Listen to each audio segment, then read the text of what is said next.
这是谁啊？哇，是花甲嚣张！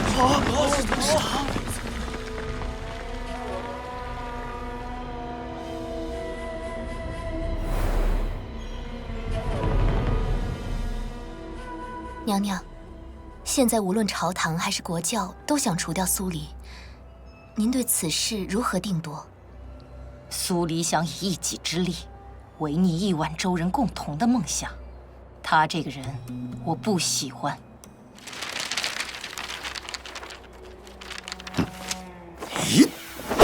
娘娘，那陈长生呢？放心，陈长生不会有事。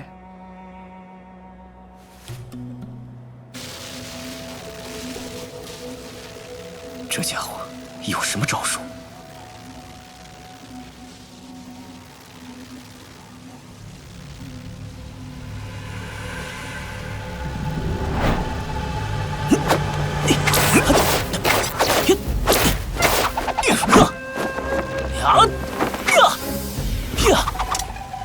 慧心，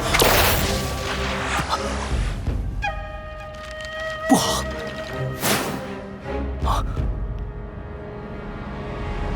来吧，一死又何足惧？你，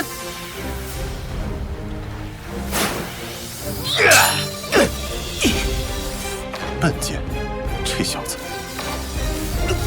这一剑根本不能用来迎敌，只能用来防守。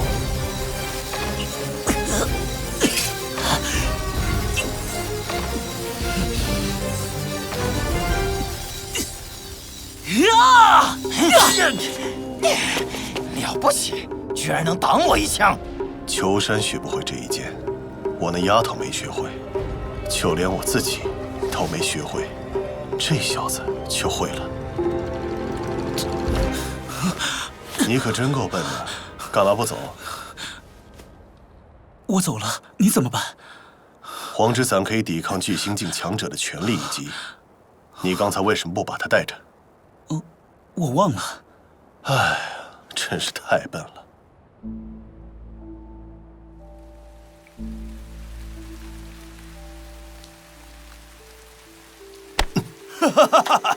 就算是条狗，也知道躲开石头。苏黎，你竟是连狗都不如了！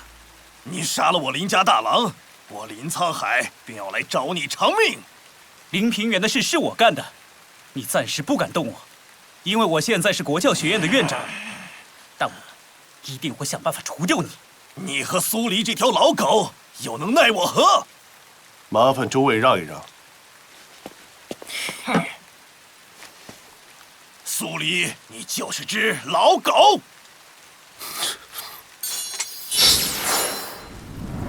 你这老狗要耍什么？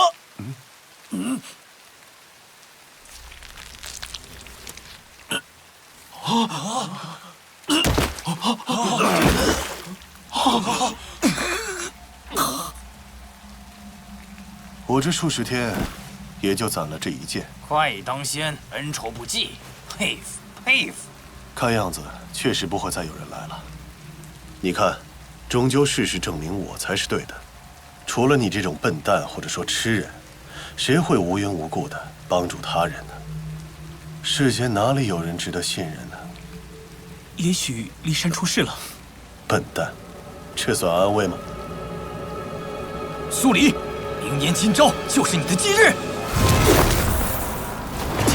苏黎，看枪！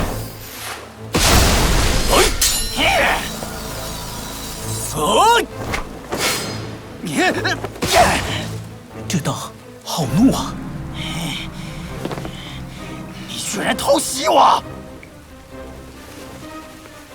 哼！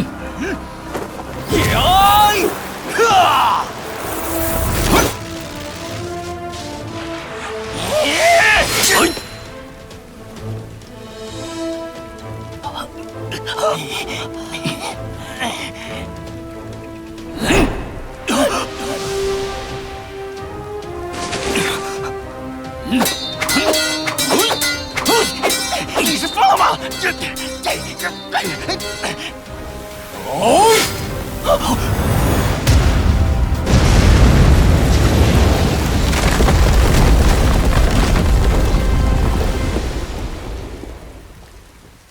逍遥榜第1，天良王破。你为什么要救他？你们为什么要除掉他？因为我不爽他。你不爽他，所以要除掉他。我不爽你们，所以我不让你们除掉他。走吧。就这么简单。前辈，你看，终究还是有人愿意帮助你。痛！进城之前我就说过了，那2头毛鹿先别急着放走，你偏不听。赶紧把那匹马拉过来。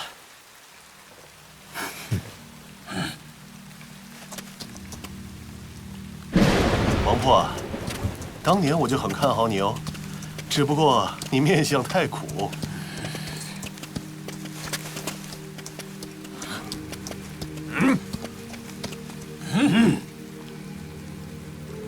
苏黎，别走！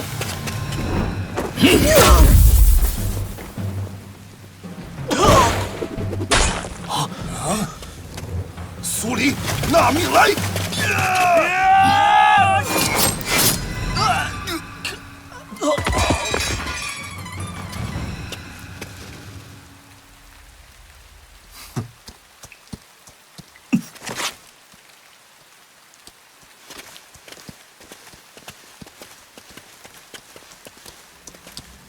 王破，天下已无苏黎容身之所，你又能带他去哪里？送他回骊山。就算回了骊山，又有什么意义呢？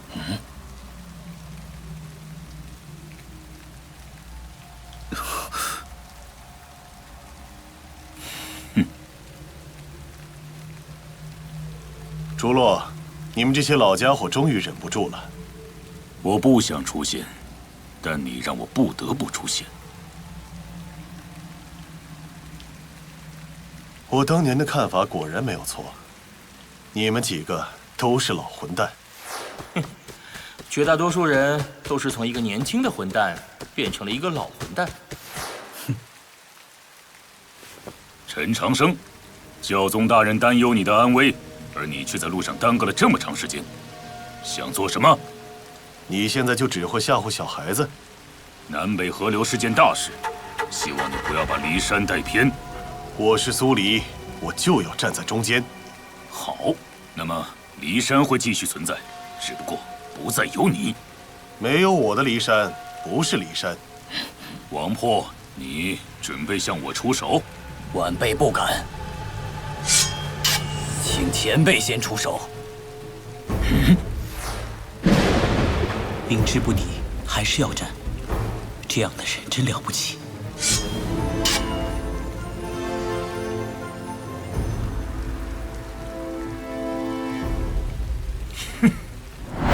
可惜了。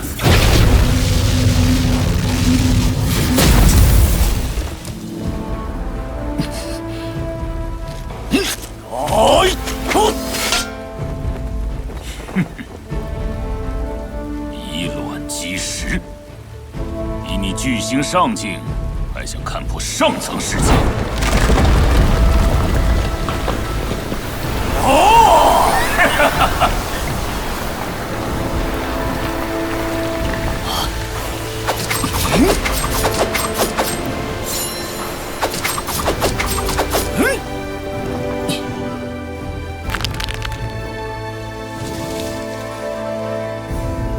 好招，你输了，输给这样一个晚辈，不丢脸吗？想不到你还没有修至巨星境最巅峰，便能窥到神圣领域的边缘法则。但现在该我出剑了。居然想借势除掉可能威胁到自己地位的晚辈，朱洛，你真没出息。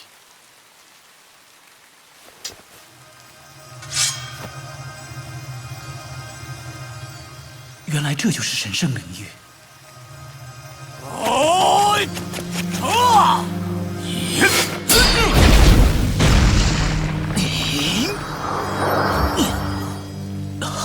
王破竟以巨星上境，破开了朱洛的空间壁垒。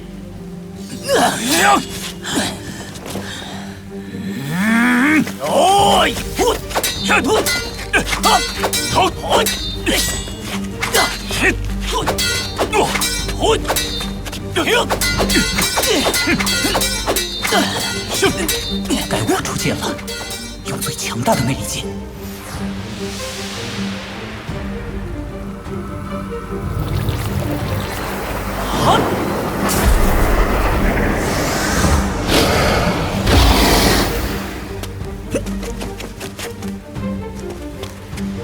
刘青，你终于出手了。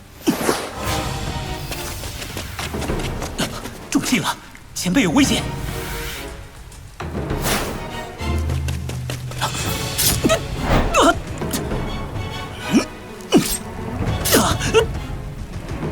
你会死，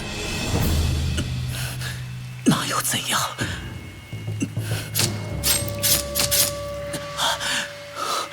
还好没有散发异象，我不会让你过去的。陈长生，你真是个麻烦，快让开！分身术，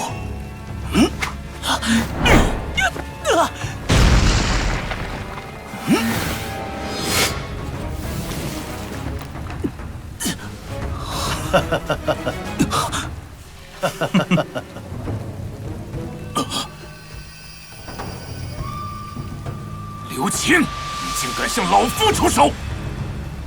如果说世间真的有慧剑，那么方才刘青这剑，才是真正的慧剑吧？这一切该结束了！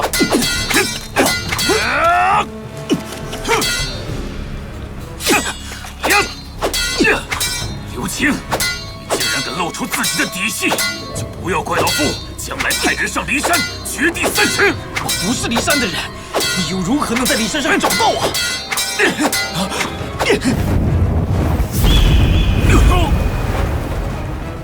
刘青不是骊山的人，如何会这剑招？我要除掉苏黎，不管谁在阻拦我，都会一起完蛋。住手！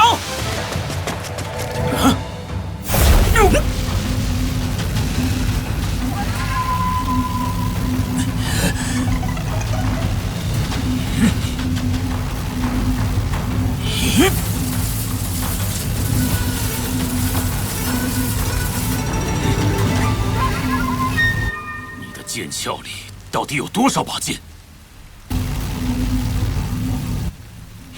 你终究只是通幽境，只是个16岁的少年。我堂堂8方风雨，你怎能伤我？怎敢伤我？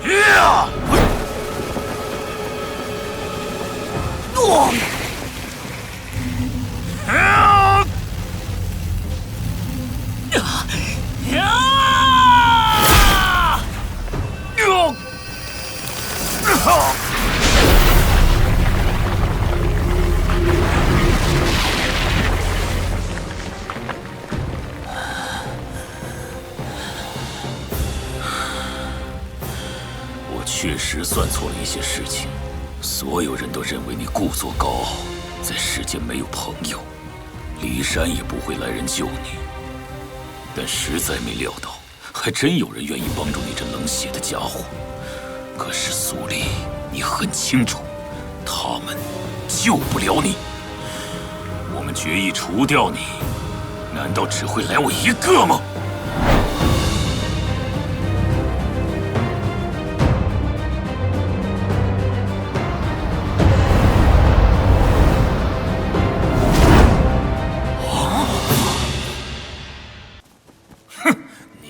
哪有什么朋友？有什么朋友？有什么朋友？像你这样的人都有朋友，而我这么优秀，又怎么会没有呢？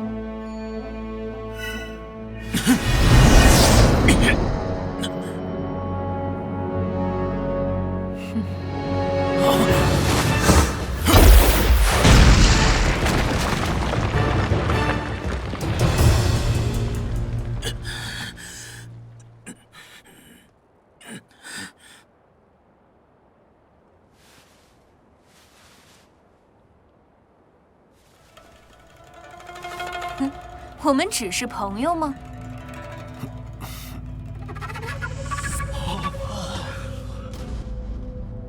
这位前辈的白色祭服有些眼熟啊。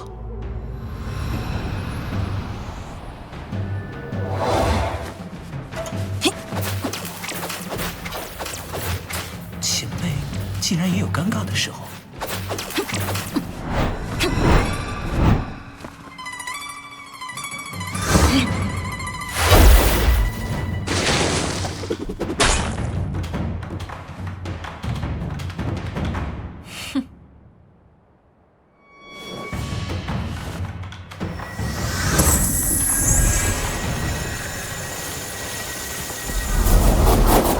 这位前辈竟如此胆怯，这就是神圣领域强者之间最高层的战斗吗？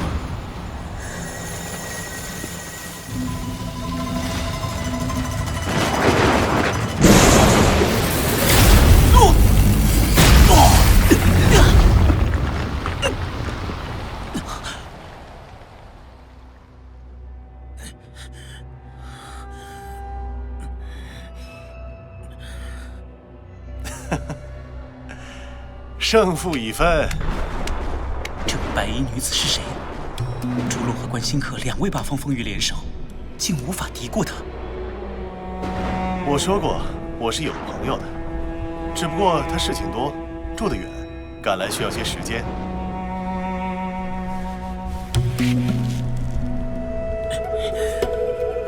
这到底是怎么回事？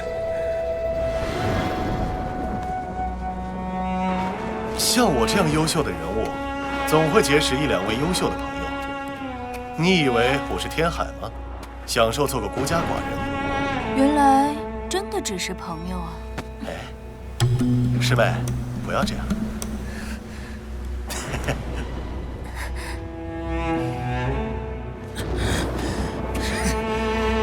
你居然和这个满手是血的狂徒狼狈为奸，怎么有资格做圣女？这位白衣女子就是人类至高无上的五圣人之一，和天海身后并称的南方圣女。竹落、关新客，为什么他们是五圣人，你们只能是八方风雨？因为你们永远不如他们老奸巨猾，在没有摸清我的底牌之前，除了你们这样的傻瓜，谁敢轻易对我出手？我的意思是说，你们智慧不足。我有没有资格做圣女，二位没有资格评判。世人总说苏黎双手沾满了无辜者的鲜血，但扪心自问，你们的双手难道更干净吗？圣女此言何其荒唐！诸位族中良田万顷，灾荒年间从不减租，逼死过多少佃农？圣人更是如此。我师兄此生不长一方风雨，不做圣人，这才是真正的大慈悲，哪里荒唐了？过了，有些过了。只要是进入神圣领域的强者，都不能互相战斗。你违背了圣言之誓。那你们呢？竟无耻追杀一个刚刚血战魔族、身受重伤的同类。诸位，堂堂八方风雨连生命都不要，也要置苏黎于死地，真的是因为他作恶太多吗？不，真正原因是为了你们自己的利益。无需多言，看在教宗与梅师兄的份上，我今日暂且放过你，走吧。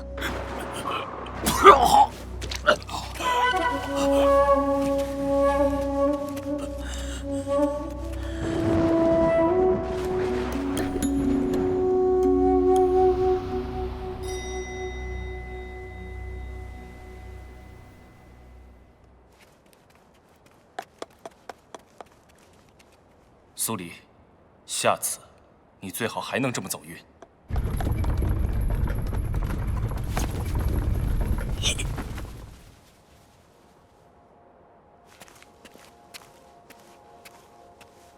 告辞。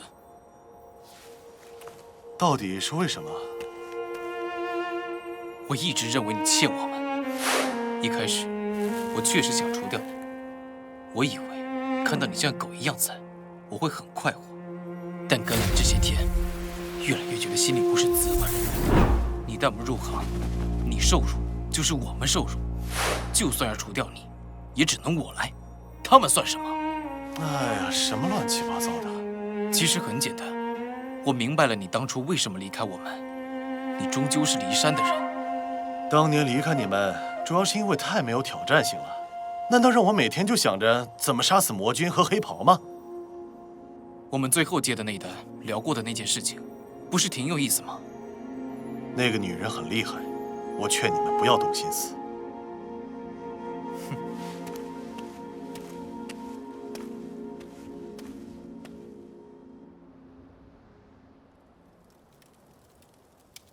前辈，你们刚才在说什么？很多年前，有人花钱请我去除掉一个人。谁？天海。啊？强大的女人有3个半：圣后娘娘、南方圣女，以及白帝城里那位妖族皇后，还有雪老城里那个变态。但最难接近的永远是那一个天海。那不是长生宗的长老们逼前辈做的吗？也有人试图花钱请我去做。真是疯狂。那您和刘青到底是什么关系？他进刺客这一行是我带的，他的本事也是我教的。莫非那位很受您尊敬的天下第一刺客就是您自己？我年轻的时候做过一段时间，做一行就是要把事做到极致。做刺客，我当然就是最强的刺客。那时节，真是很缺钱啊。这种自恋的感觉，好像在谁身上见过啊？师妹，你怎么来的那么晚？我被拖住了一段时间，徒儿受了重伤。徐有容，他没事吧？你就是陈长生？见过圣女大人，在下陈长生。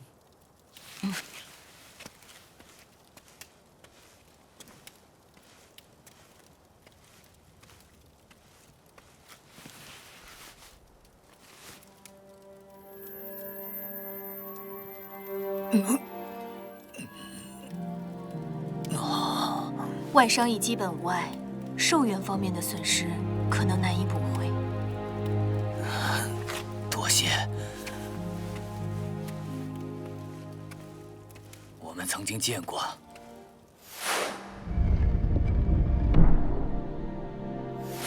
是的，前辈。你不错。哎，我家丫头怎么样了？骊山传书因无大碍。那骊山又如何了？我走得急，只知道有些问题。秋山在，应无恙。秋山君确实不错，你应该知道，你将来的对手是个多么了不起的人。他不如秋山，至少现在还不如。虽不如，亦不远矣。圣女大人、陈院长、苏先生，告辞。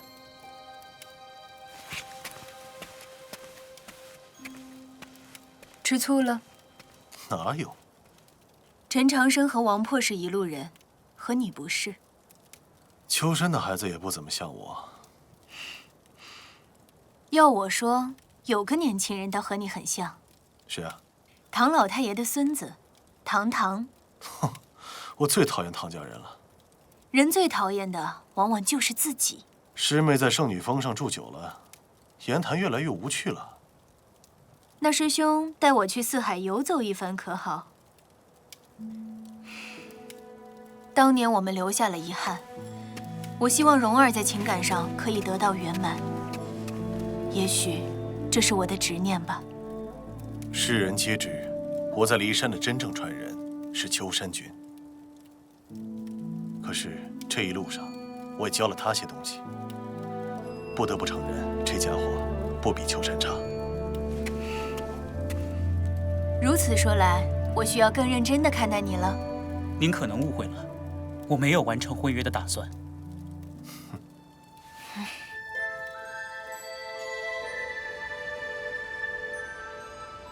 对了，前辈，我赢了。从周原、雪原，再到浔阳城，这一路终究有3个人，在你最需要的时候站在了你的身前。就像我说的，人性本善。我依然不这样认为。但至少有善的一面。就像在雪岭温泉，您让我离开，不想拖累我。我只是不想你过早夭折。啊？我不觉得老的就是好的，过去的才是完美。就像你和秋山，就应该比我这一辈强。好好奋斗，人类才能在大陆上生存下去，并且活得越来越好。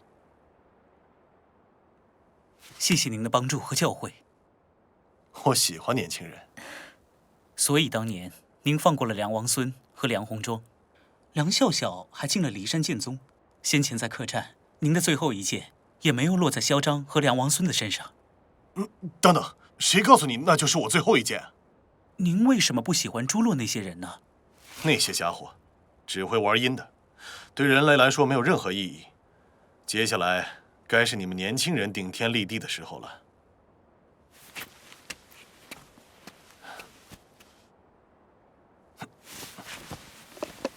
驾！驾！驾！前辈啊，那伞是我的。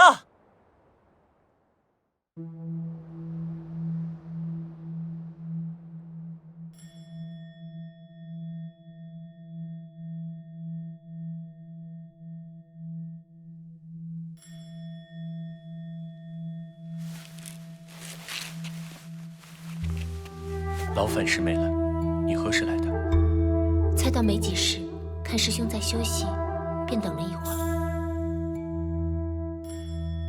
为何皱眉？有心事？过段时间，我便会回京退婚。没想到你对退婚之事如此坚决。去年使团去京都提亲的事情，抱歉了。师兄，我知道那件事情与你无关。现在可以确定的是，那个我愿意与之相伴度过修道岁月的人已经出现了。虽然他没有从周园里出来。你是说在周园？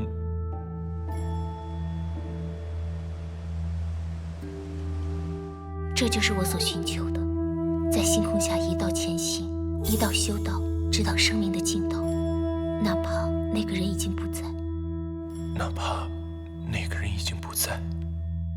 师兄，我这就下山了。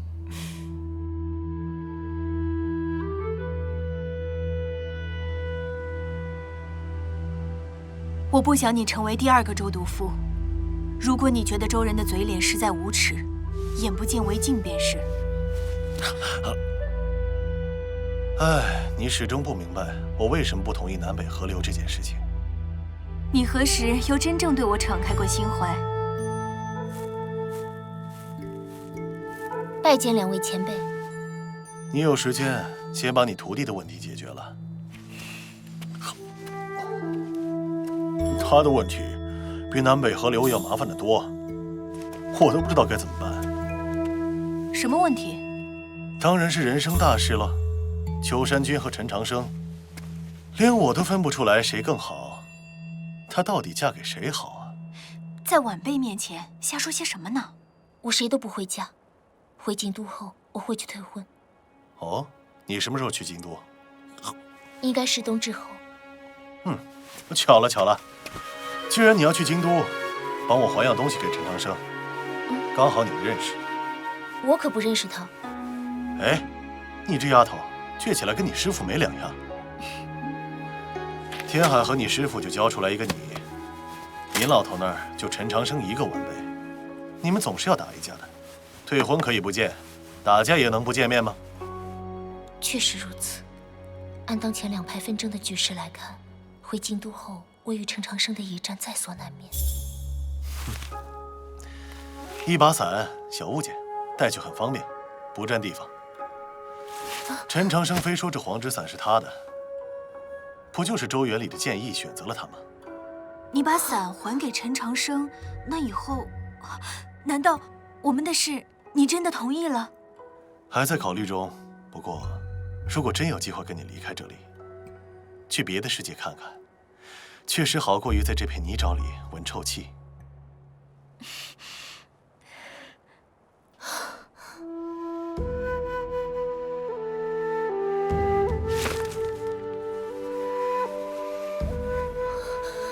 原来是你。把伞把伞还给还给陈长生。蓉儿，蓉儿，蓉儿啊，我已不再瞒你，我马上要卸下这么多年的重担，去过自己的日子了。对南溪斋的弟子和天南的百姓来说，你就是未来的圣女；对大周京都的百姓来说，你就是他们的骄傲。我想你明白，新任圣女的第一站意味着什么？你是说与他那一战吗？就是陈长生。圣后与我辛苦栽培你多年，希望这一战后，无人再敢轻易挑战大周的威严。还有千言万语，我来不及教给你，但这一句你务必记住：你不能输给陈长生。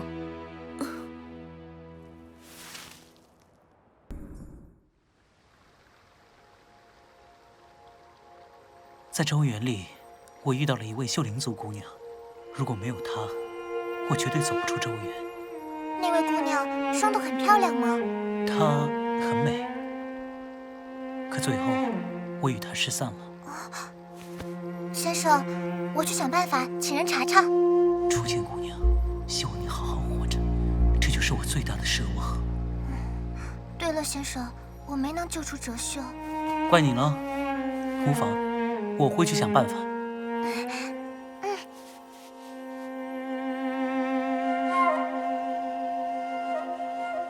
我这就去见教宗大人。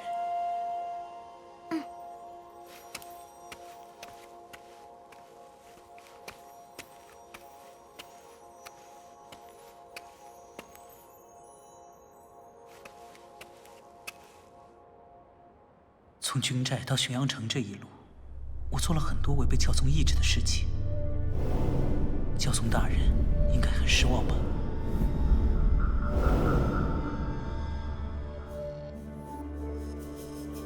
教宗大人，我记得苏黎很好美食，你跟着他可有吃到什么好东西？跟我来。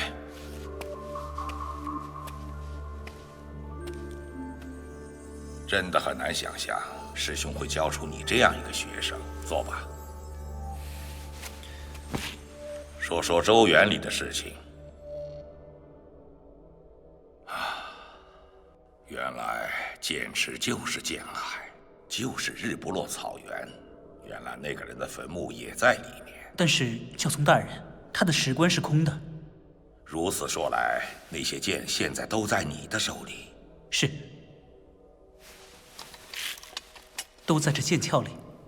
这是当年国教学院的镇院之宝，后来消失于那场血祸之中。原来是被你师父带走了。我师父？他是我师兄，修道天赋与智慧远在我之上，最后却是我继承了教宗之位，全因他执念太盛。你不要学他。我本来就不是师父教出来的，是愚人师兄教出来的。教宗大人，剑池里的那些剑怎么办？理公会发文昭告天下，把剑还给那些宗派后人。至于已经断了传承的宗派，那些剑则由你自行保管。去吧，好好歇息一下。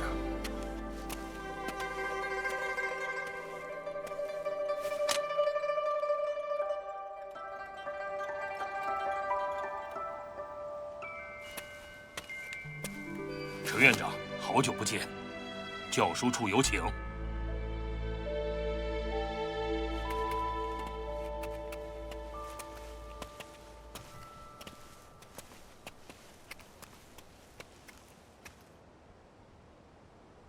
请。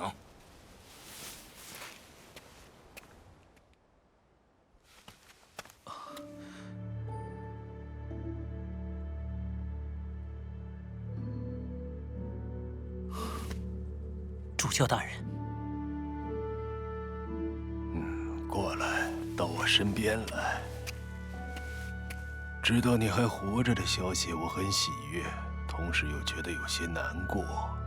晚辈愚钝。明年的事情，我不知道还能否看到，但我能看到今年对你来说很重要，你要尽快的成熟起来。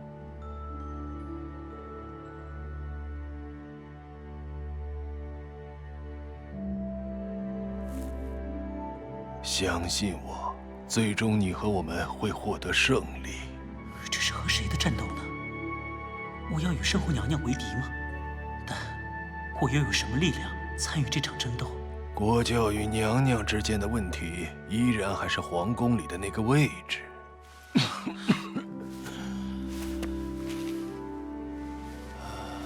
在这场斗争里，你会扮演非常重要的角色。因为我是老师的学生，代表着支持皇族的态度。不止于此。啊！陈留王，二位在聊什么呢？国教想要请娘娘尽早表明态度，天海家的人自然不会同意。身为陈氏皇族，我与朱俊兄弟当正义执行。国教会一直站在皇族的身后，但6位大主教里还有2人没有转过弯来，因为教宗大人的转变太快了。秦王爷，你将来一定要记住陈长生曾经付出了什么。一定。那现在哲秀怎么办？哲秀下狱的第2天，我便把名帖递了过去。只是我这个王爷在周通大人面前说话并不好使。如果朝廷还不放人，过些天我亲自走一走。感谢主教大人。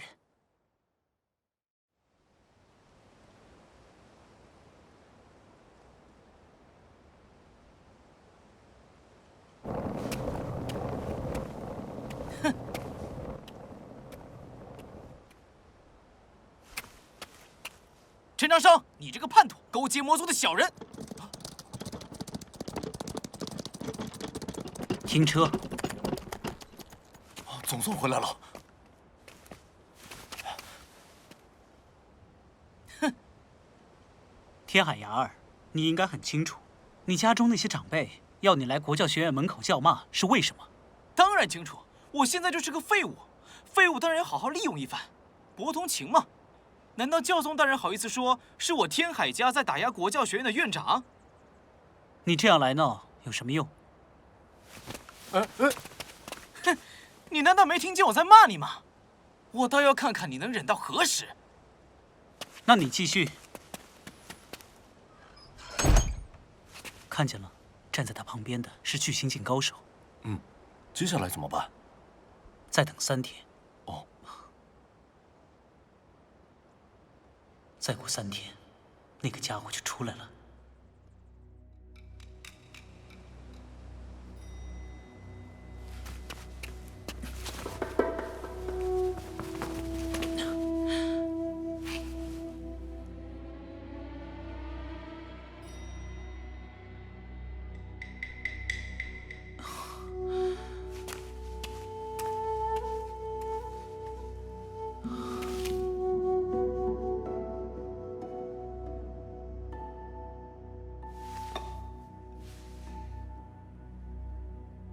黑龙前辈的离魂还在如意里沉睡，不知何时才能醒来。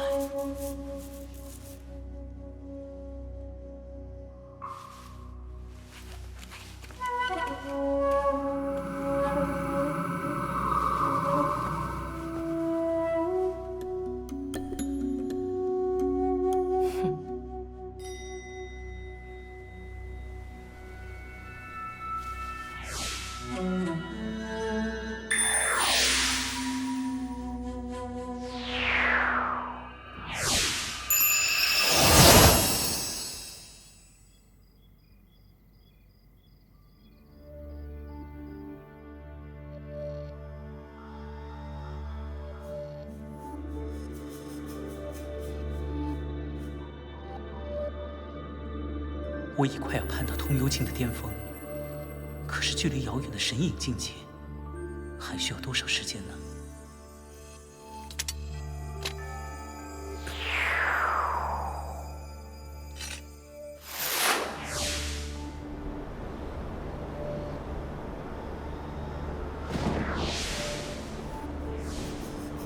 要做到如苏黎前辈和初见姑娘一般剑心通明，则唯有用万剑砥砺剑心。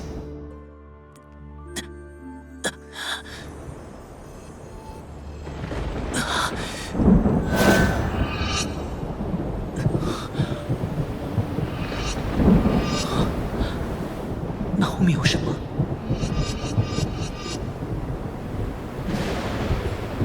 这黑色石碑有些眼熟，难道这座黑色石碑是通往周原的？难道周原还没有毁灭？那些被周毒妇抢走的天书碑，有可能重见天日了。慢着，还有比天书碑更宝贵的是，如果初见姑娘没能离开周原，那么会不会现在还在周原里？如果周原没有毁灭，是不是意味着他有可能还活着？现在就在里面，我要进去看个明白。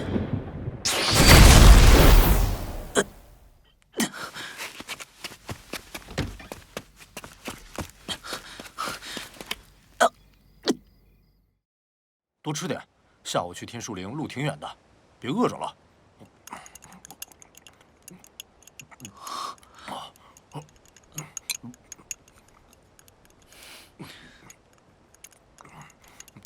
我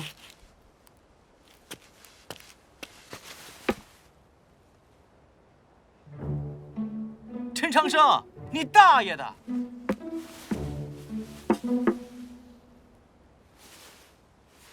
叫！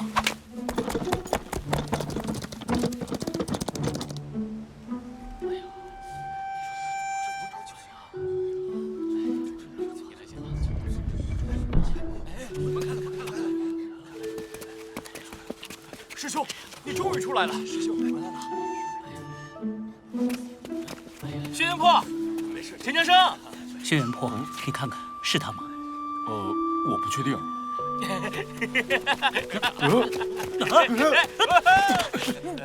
好臭啊！我差点没认出是你啊！更帅了，更脏了。帮忙拿下。走吧，回去再说。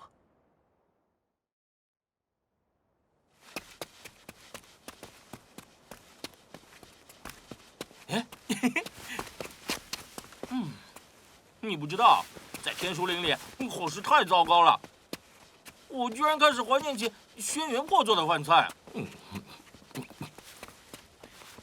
院长大人，陈长生，懦夫，混蛋！请绕道而行。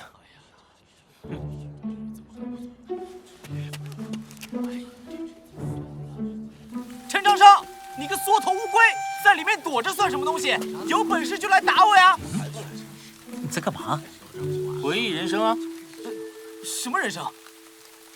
我很认真地回忆了一下人生，还真没听过这么贱的要求。我是对陈长生说的，和你无关。我不管，反正我要和你打。陈院长，帮我把袖子卷卷。我可不会跟你打，反正我是废人。你要不怕丢脸就动手好了。脸是什么？难道你真想当着这么多人的面欺负我？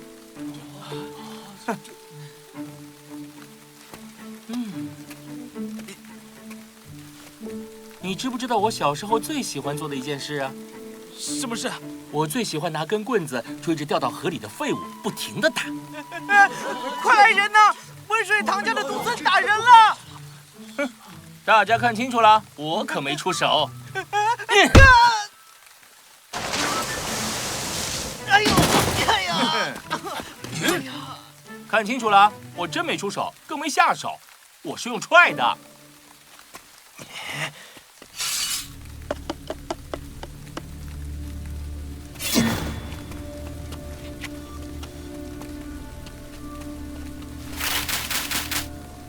收起你的剑。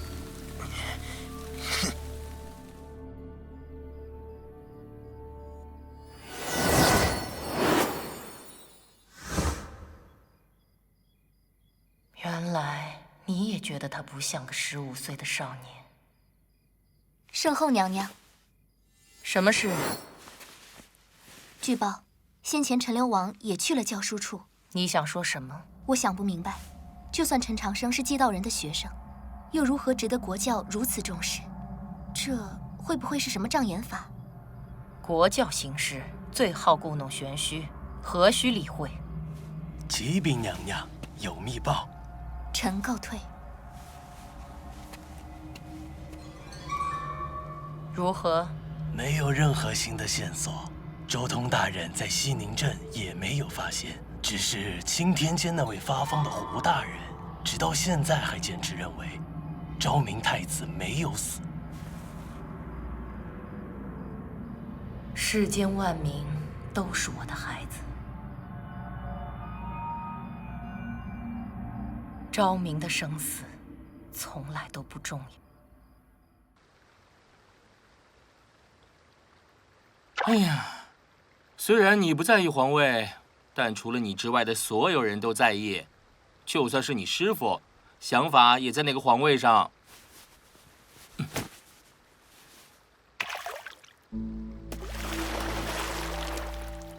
你有没有想过，我们将来有可能会变成自己现在最厌憎的那种人？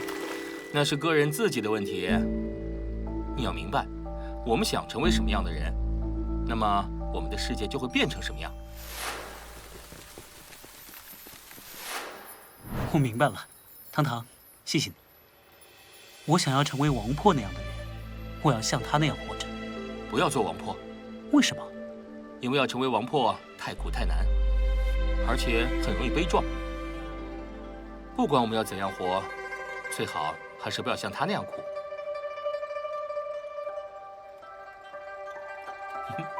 你现在可是国教学院最年轻的院长，就该像年轻人那样活着，冲动就冲动，怎么样？不服来打呀！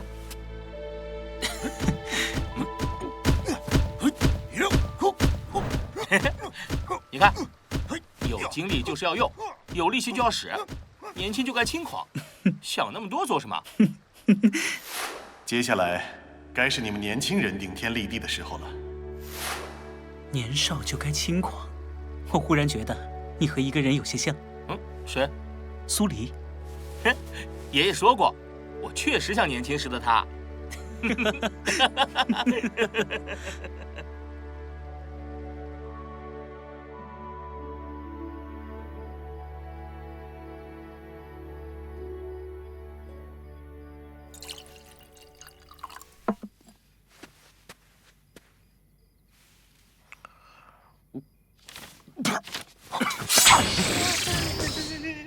主公，酒不释口。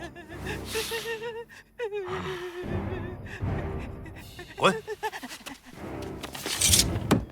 真是看不出来啊，陈长生这小子挺狠呐，让薛和胜了一只手，还有个林平原嘛，呵呵，团灭，这个人不简单呐。主公不必担心，这厮无非仗势苏黎罢了。不担心？天天在国教学院门口堵着骂街，陈长生看你一眼了吗？还害得我家雅儿众目睽睽之下又被侮辱，我真是养了一群废物。主公，要不是羽林军示众，我早就将那堂堂千刀万剐。哼，好在那两位提出朱院演武新规的盛唐大主教，始终会站在圣后娘娘这边。而雅儿就是为了配合你挑战国教学院才去造势的。这次挑战，你务必一举将陈长生击败，不能给国教学院任何真正成长起来的机会。陈长生尚未回复应战，朱门演武毕竟是同境挑战，我境界比他高，恐怕他会拒绝。蠢材！你挑战的是整个国教学院，而他就是院长。眼下除了他，国教学院还有别的人可以应战吗？主公，我明早就去找陈长生，无论如何都要逼他应战。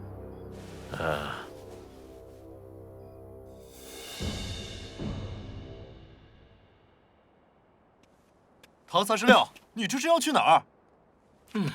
我去吃个顺心意的早饭，喝完粥连小菜都不让吃，陈院长可管得真多。不就是豆浆油条吗？有啥好吃的？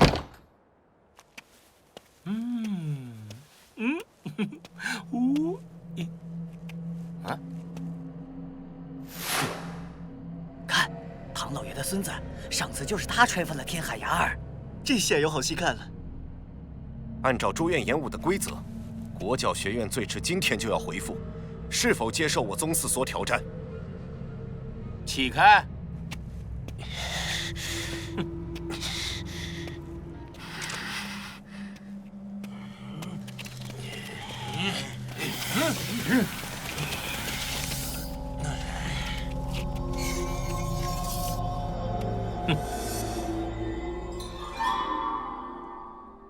没有哪家学院能关着门办学。再拖下去，国教学院只会变成世人的笑柄。你究竟想要和我说什么？和你说不着，我要和陈长生说。你算什么？陈院长是你想见就能见的，单凭你直呼陈院长的名讳，就能治你的罪。我们都是修道者，我们将来的敌人都是魔族，国教学院不可能独善其身。还一口一个我们，我是我，你是你，别瞎掺和。哼，就是买个豆浆油条，咋用了这么长时间？油炸的对身体不好。轩辕破，把糖糖拉回来，你去买点别的。我就要吃油条。你真当你是院长啊？什么都不管。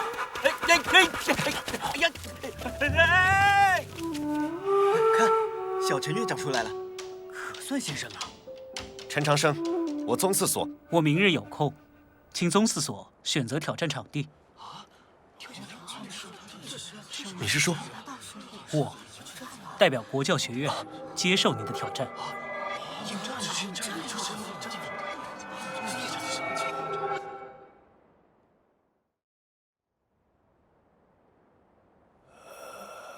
最近教书处的事务都由毛主教安排妥当，以后要辛苦他了。另外，陈长生已经代表国教学院接受了挑战。四大房又忙起来了，大家纷纷下注，百花巷口的那座凉棚也大起来了。是吗？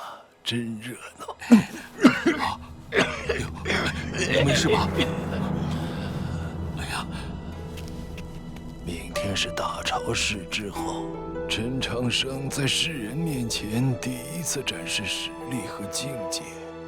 他经历周原、魔域、血缘、南归，本想看看陈长生现在究竟到了哪一步，可惜呀。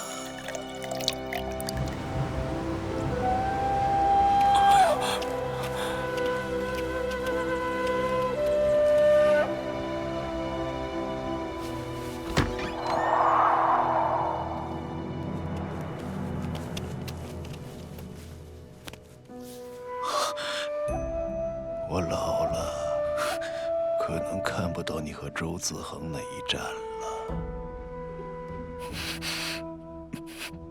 明天你有几成把握？师长，我相信你想过很多次，我为什么对你好。有些事情我瞒着你，甚至是在故意骗你。但你要相信我，相信教宗大人，相信你的老师。很多事情的真相与表面看起来并不一样，但最终的目的地从来没有变化过。就像我们对你的安排，将来你会觉得不满甚至愤怒，但记住，要看最后的结果究竟是什么。我相信无论如何都不会对你有坏处。只要结果是好的，那么中间的过程与手段并不重要。这究竟是论心还是论行呢？我还能问眼前这位老人吗？主教大人，您一定会看到我战胜归来。您就在这里等着我的好消息吧。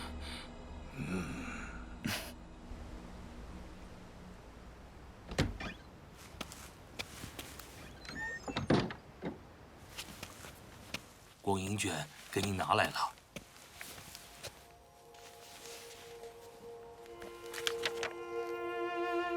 商院长真是个了不起的人。有意思，我很好奇，将来道藏里下一任教宗的生平会是怎样记载的？您看明天一战到底谁会胜啊？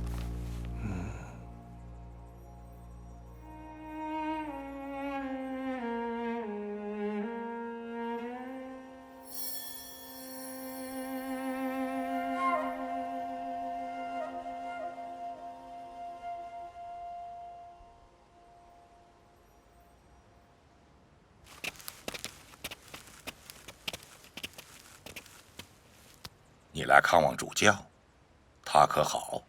是，主教休息了。教宗大人，其实有个问题困扰了我许久：您为什么会忽然改变对圣后娘娘和皇族的看法？改变了对这个世界的看法？世界在变，看法自然也在变化。我还是不懂。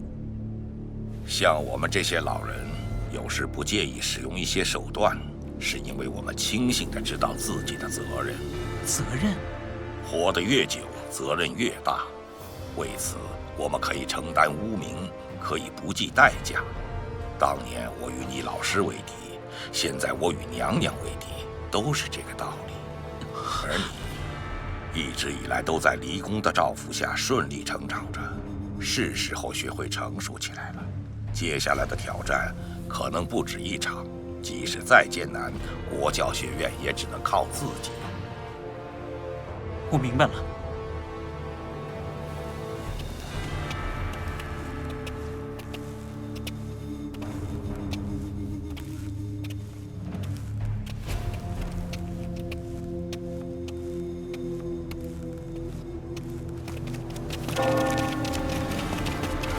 陈院长，梅主教他魂归星海了。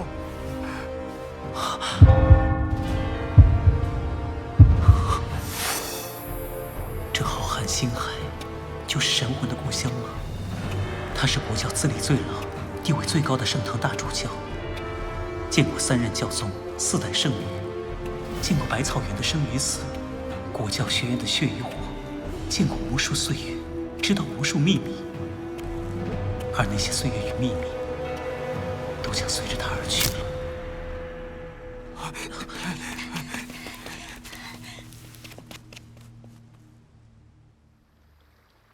先生，你不去吊唁吗？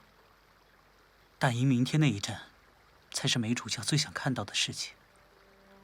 虽然这次南归，一路上见了太多血腥残酷的事情，但我还是坚持认为，活着不应该只是为了战斗。先生，我明白，明天您与周自恒的一战，别太有压力。成熟真是一件很困难的事情，因为很难把握其间的度。先生，是不是就像果子熟透了，就很容易腐烂？洛洛，去睡吧。明天应该有很多人去教书处吊唁，你也要代表国教学院过去。放心吧，先生。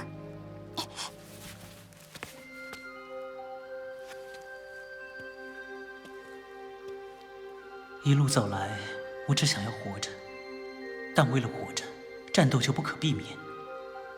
尤其是需要承担责任的时候。慧剑很强大，需要各种计算推演，那是战斗。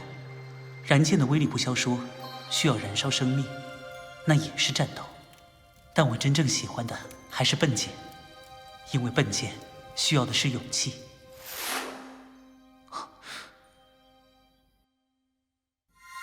主教大人，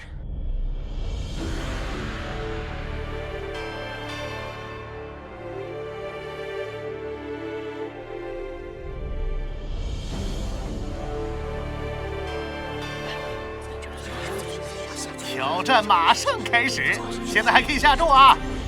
国教学院能否重振雄风？大家都来猜一猜啊！走过路过不要错过啊！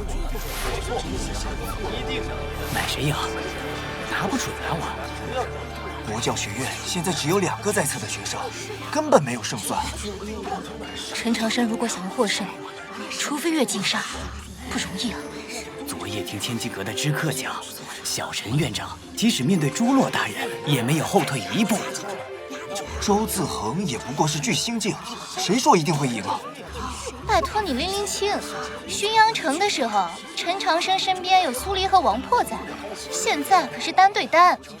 要认为陈长生能赢，就去压国教学院胜好了，到时候可别后悔。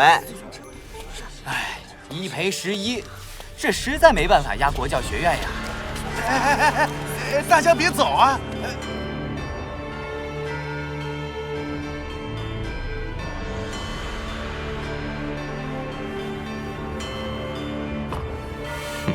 现在没有苏黎，看你还怎么赢！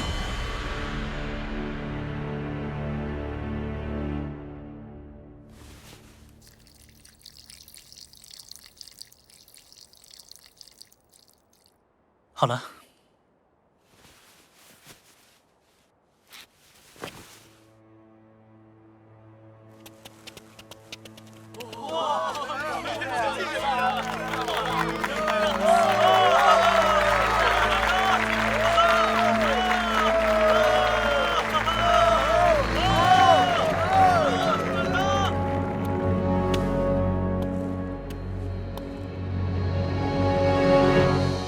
国教学院院长陈长生应战。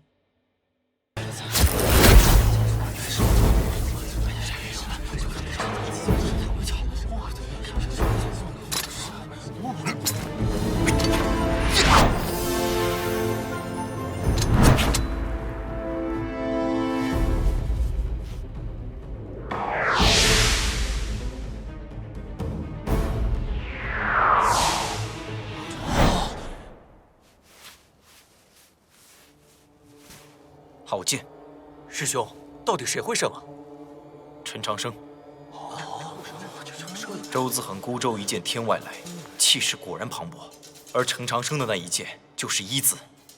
如果庄师弟能够明白这一剑的道理，也不会。这一年，这一剑，陈长生应该至少练了10000次。你对陈长生的评价很高啊。既然注定会是对手，所以评价更应该冷静客观。不管您怎么想，令郎幻羽终究是我的师弟，我总要替他做些事情。看来你和陈长生在主持大会必有一战了。魔族随时可能南侵，我会去永雪观，所以在离开京都之前，我还要去亲自见他一面。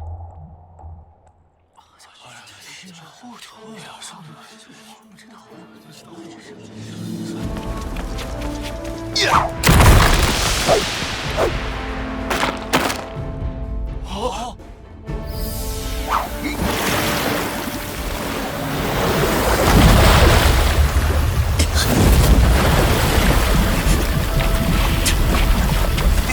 我倒要看你这一招能撑多久！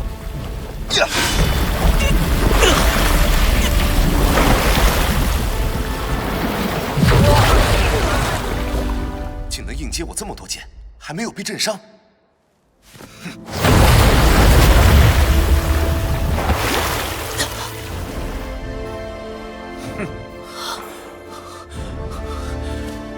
果然，他真元不够，也只能顽抗到此了。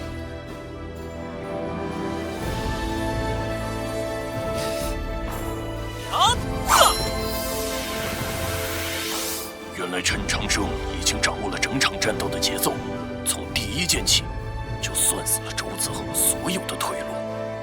这一剑不简单，这是什么剑？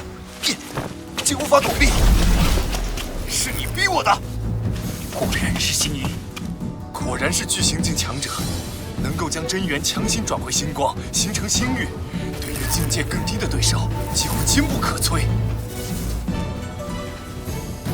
虽然你不能战胜我，但能逼我施展星域，也值得骄傲了。这怎么可能？夜空里的真实星域都在随着运动而不时流出空间，更何况是人的星域，必有弱点。前辈，这一剑叫什么？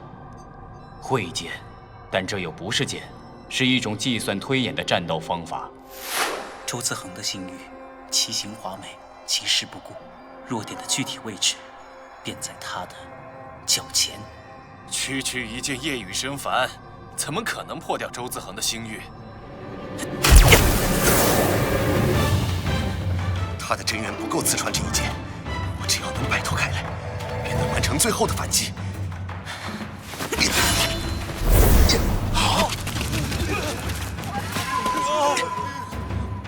噎食不服。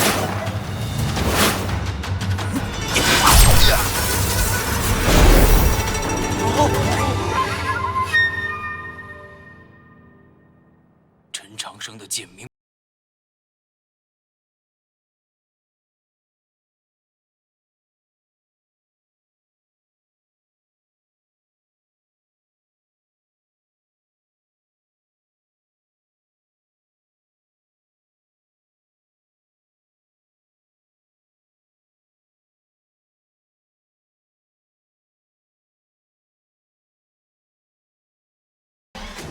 到底用什么剑法破了我的星月？这是苏黎前辈传我的剑法。原来陈长生用的是苏黎的剑法。苏黎剑道第一。原来如此，不然你怎么可能越境胜我？不，据我所知，能在通幽境里胜你的，至少还有5人。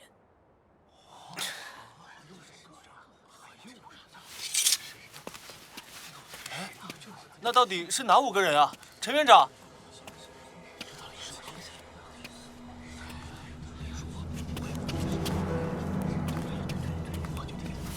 嗨。不够，剑如其人。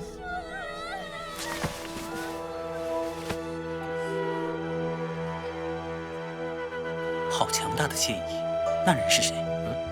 关白和庄焕宇情同手足。如果我没猜错，1年后主持大会，你们必有一战。哎，刚才你对周自恒说，至少有5个人在通幽境的时候就能战胜他，是哪5个人？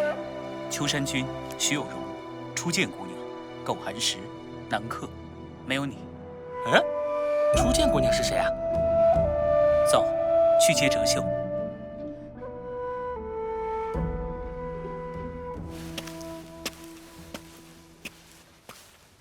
参见娘娘。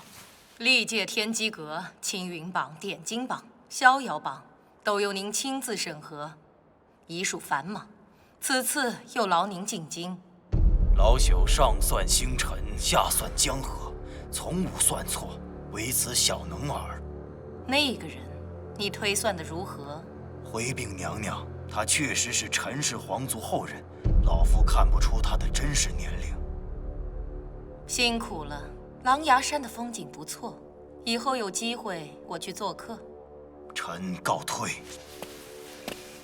娘娘，天机老人这一眼便值一座名山。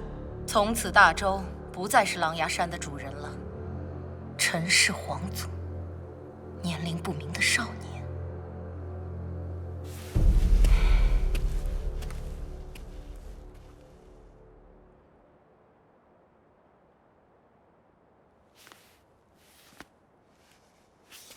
请随我来。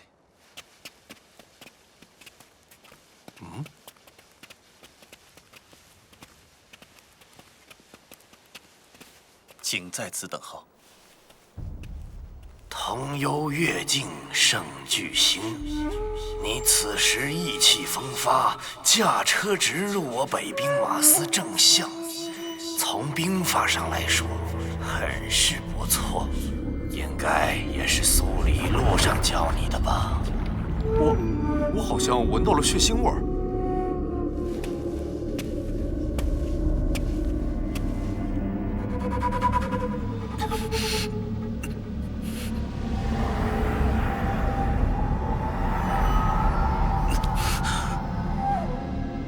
是幻境。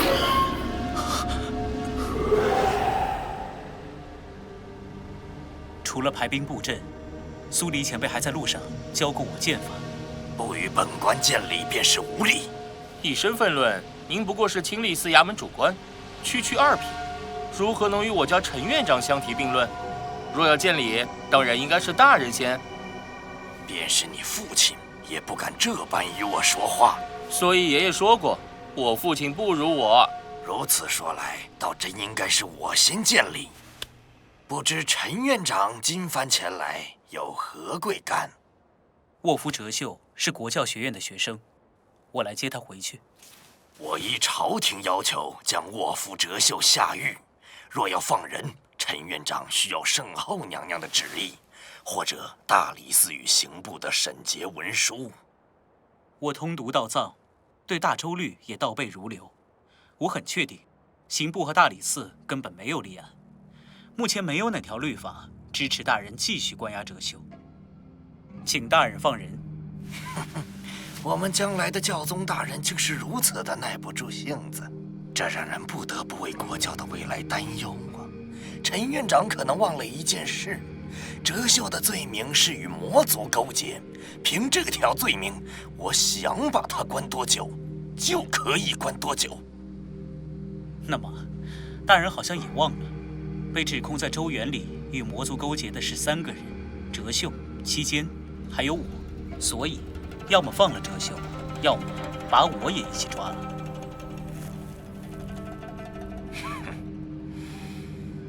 你这是在威胁本官？就是威胁你了，怎样？如果你不准备放人，我就抢。这里是大周戒备最森严的地方，你们可以试试。大人，请留步。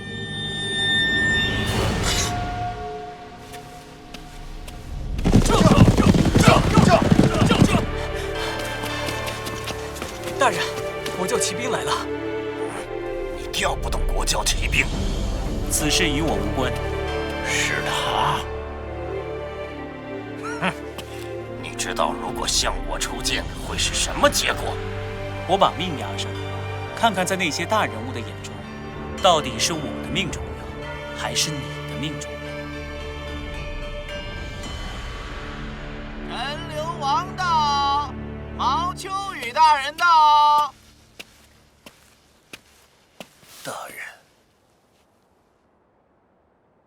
大人，陈长生的命真的很好，堪称贵不可言。如果他今天真的死在这里，教宗陛下会饶得过您吗？娘娘又会怎么看您呢？贵不可言，你们可承担得起此事的代价？院长救学生要付出什么代价？那就问问让我做院长的那个人吧。很多年前，我的姐姐被一个陈姓王爷家的儿子杀害，凶手一直逍遥法外。如果你们是我，会怎么办？哼！为了惩罚那位王爷的儿子，我准备了很长时间。然而，就在我准备冲进王府的时候，被一个人拦住了。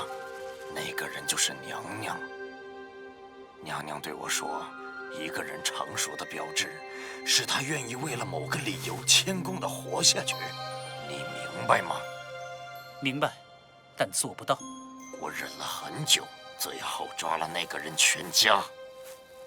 娘娘说的确实是对的。我谦恭甚至卑微地活了那么些年，最终才能完成自己的目标。我想当年那个准备冲进王府的你，要比后来的那个你更好。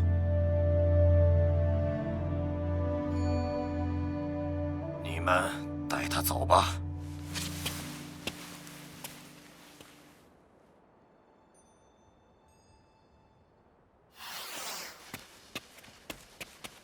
啊，哲秀！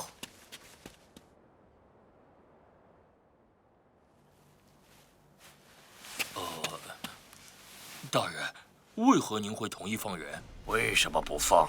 我本想看看离宫会有什么反应，但教宗陛下这样的圣人实在难以算计。不过，我算是亲眼看到了陈长生是个什么样的人。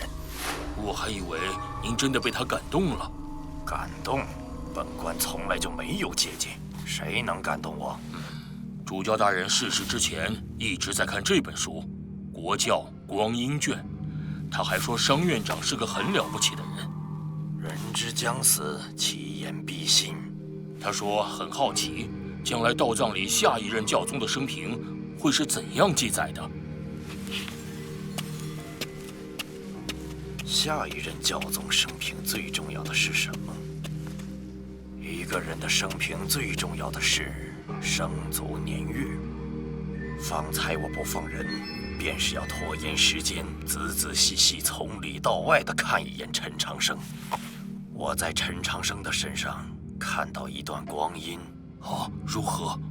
大禹自有神威，陈长生站在其间却是不动如虎。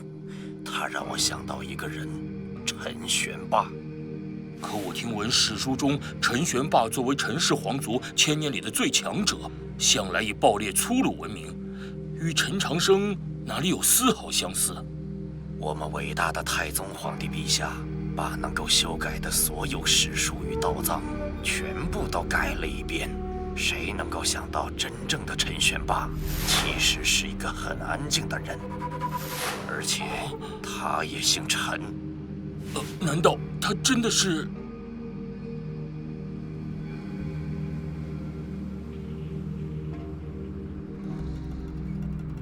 娘娘一直在查当年宫中的那件旧案，昭明太子真的有可能还活着。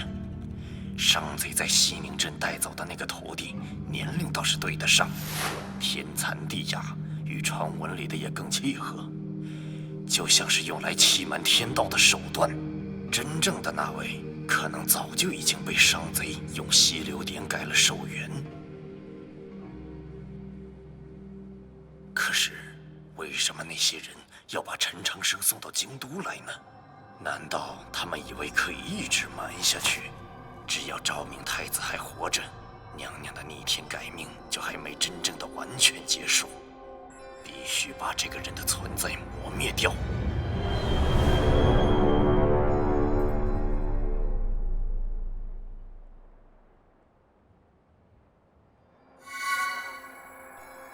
数百年前，那颗星辰并不在现在的位置。昭明，你还是来了，你就是我的天道报应吗？来试试看吧。钱我现在没有太多，但我有很多剑，除了圣女峰指明的斋剑，其他你随便挑吧。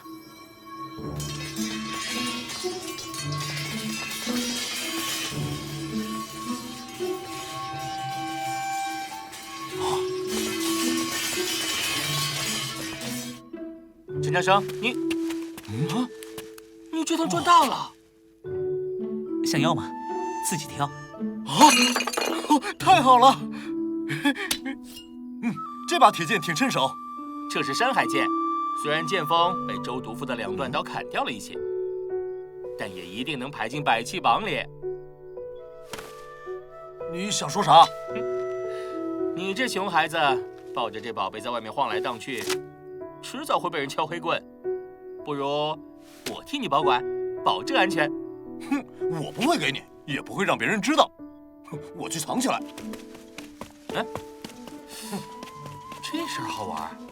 藏一把剑还不够有意思，得在国教学院里多藏几把，不，几十把，甚至几百把剑。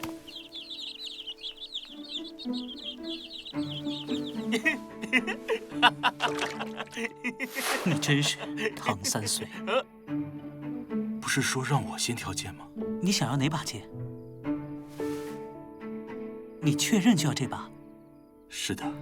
可是这把剑的来历，将来可能会惹出一些议论。周通既然说我是魔族奸细，那我当然要用魔族的剑。我就要这把魔帅奇剑。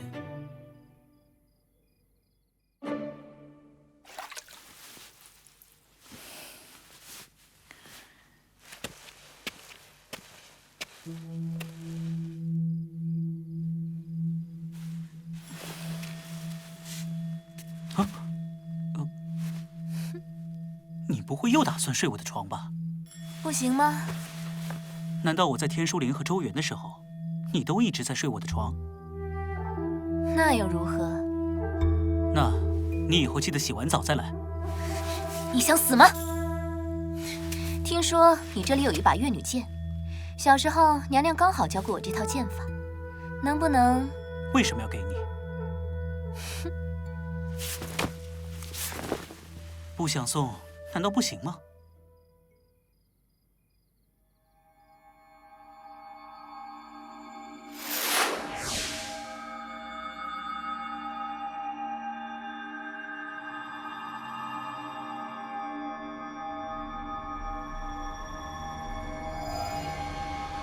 木鱼山峰，这里真的就是周原吗？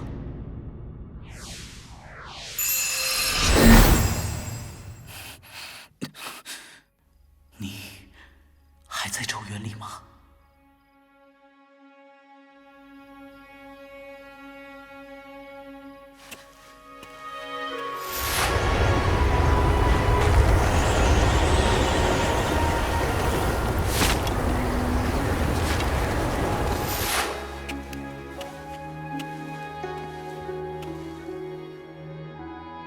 这是挑战书，你确定可以吗？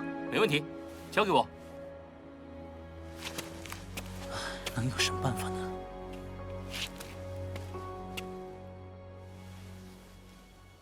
院长，今天我学什么功法？我还有这本书，从今天开始，你学习天雷影。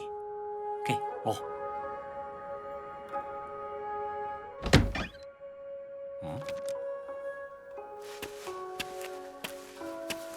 那位离宫副院的教习水准如何？同游巅峰，年龄很大，有些压箱底的搏命手段。和对方约的是什么时候？已经打完了。你只是通幽上境，打得过吗？什么意思啊？陈长生能越境挑战巨星，我连个糟老头子都搞不定啊！完好无损。看来是真的没有受伤。那最后是什么情况？我砍断了他一只手，中了些。总要让对方付出些代价，不然挑战性每天都有怎么办？这样一直打下去，如果你出了闪失，他们就敢断你的手。擦擦，但别擦血。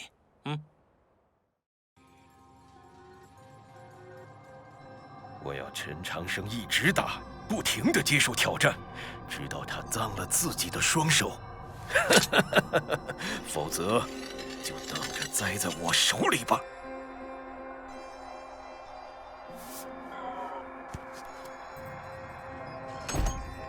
怎么没人出来啊？国教怕了吧？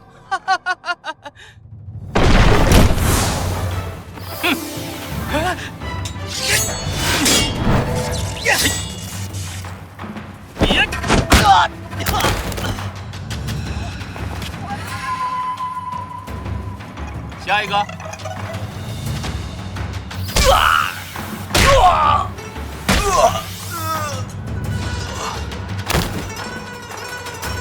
还有谁？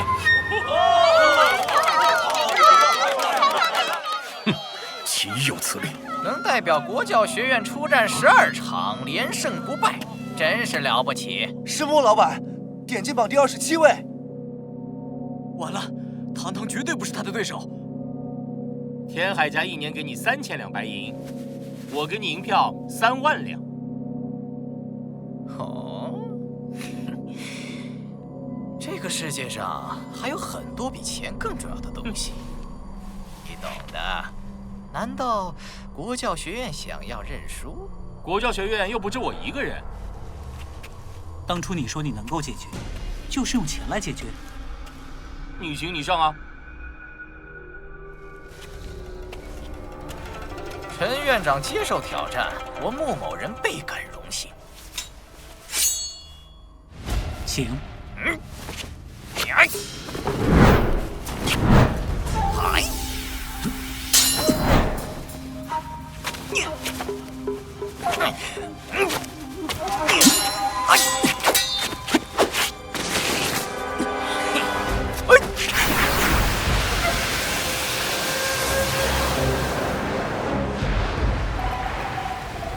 有毒，但好像对我没有影响。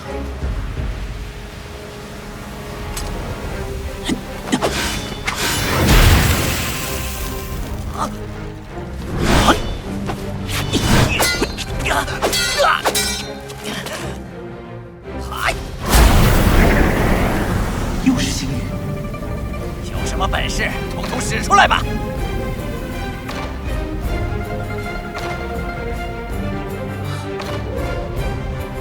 就是那里。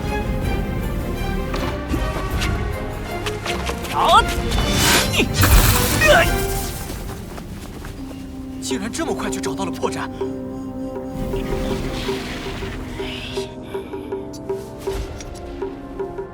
软甲，陈元如此薄弱还要顽抗，受死吧！是时候了。这人不济，难道是假象？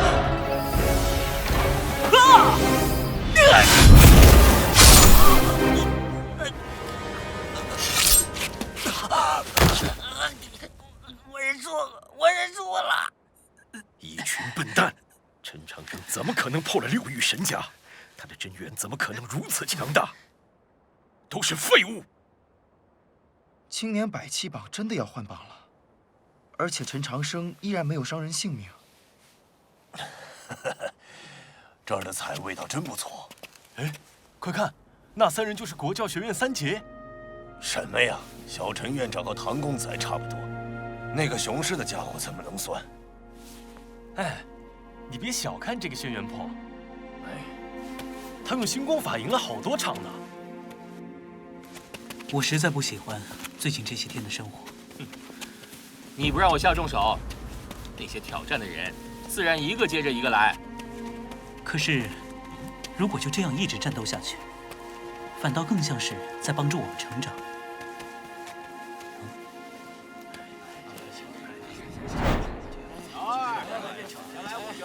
好嘞，好嘞。许大人，过些天蓉儿要回京，找时间来府里吃饭。您知道，最近国教学院事情比较多。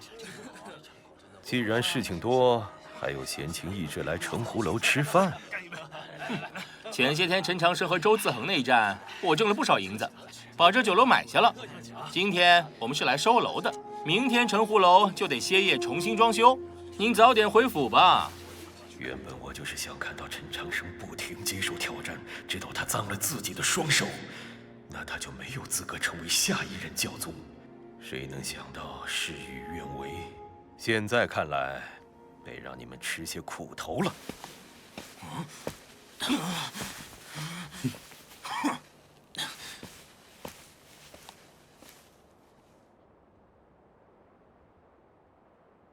刚刚那位是谁？天海成武，天海家现任家主，圣后娘娘的亲侄子。如果将来娘娘不想把皇位还给陈氏皇族，他就最有可能成为大周的下一任皇帝。陈院长，请您过目。哦，全都是挑战书，足有40多份。前脚刚顶撞了他，后脚挑战书就到。你不让他吃龙虾，他就要我们吃苦头。先生，先生，哎，快哦！先生，出什么事了？殿下，殿下，城湖楼从明天开始就要歇业了，我们把他家存着的蓝龙虾都吃掉吧。到底怎么了？挑战书，先生，为什么国教学院发生了这么多事，您都不对我说呢？你是妖族公主殿下，将来要率领800里红河，无数妖族子民，我不能让你站队。可是，我也是国教学院的学生啊。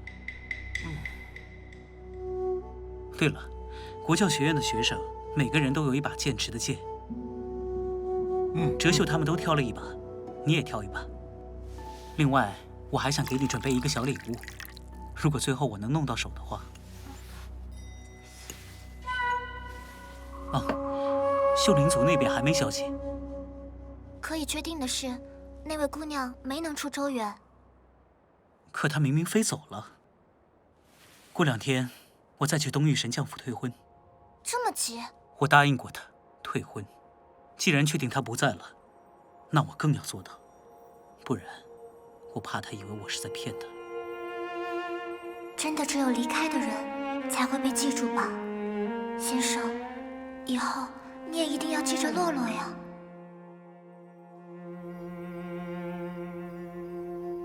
还要继续观察几天。堂堂，你到底为什么要惹天海成武？你在谋划什么？我的应对方法叫水淹七军。先前听说国教骑兵又抓了2批想闯进国教学院看风景的外地游客，这件事给了我启发。既然有人想进来看，我们不如直接招生。而且这只是开端，不要忘记，以后你是要做教宗的。教宗，不好当吧？不管好不好当，国教学院就是你的根基。此后数十年里，这座学院里走出去的教习与学生，都会被视作是你的人。那你呢？你想做什么？为什么最近变得这么认真？为什么要帮我？我不是在帮你，我就是想放肆痛快地玩一把。等将来人们提到我时，除了唐家家主的身份，还会提起数百年前是我和你在京都让国教学院重新站了起来。那我就觉得很痛快了。我会努力的。成交。所有的年轻人都喜欢说奋斗，但不是所有的年轻人都明白这个道理。因为某些原因，本来我就会努力成为世间最强大的那个人。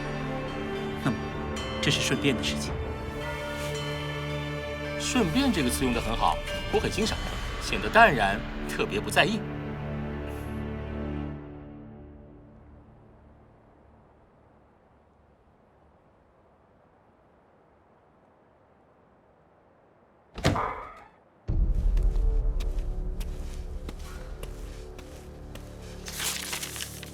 今天国教学院暂时停止接受挑战申请。另外，国教学院今天正式开始招收新生。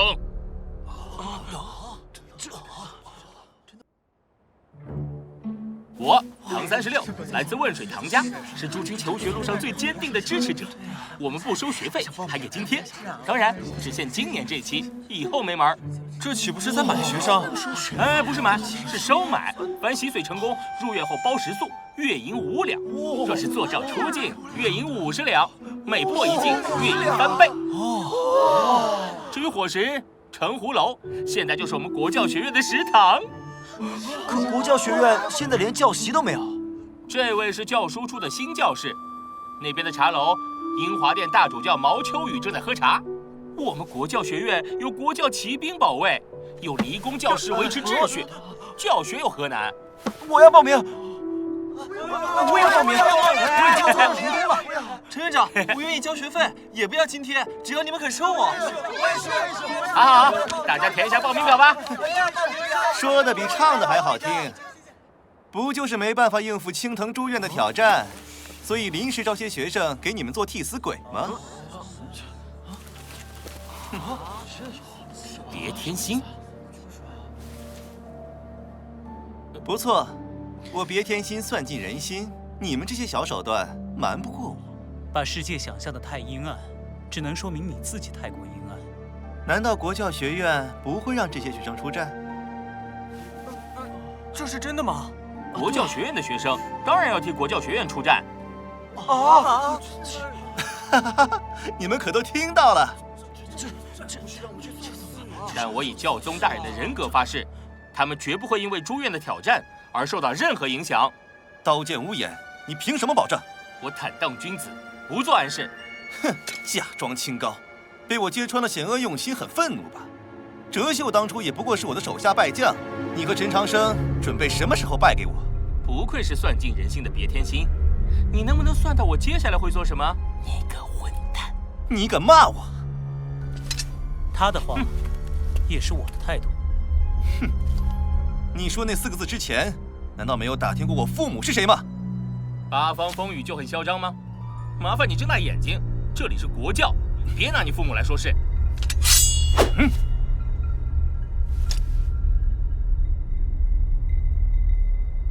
这个别添心，过了这么多年，脾气一点都没变，快把他带走吧。好。陈长生，你给我等着！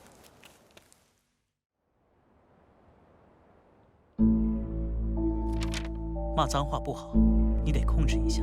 哼，很爽的好不好？学生们听着了不好，已经有1天时间，已经有600余人报名了，而且有很多转院生。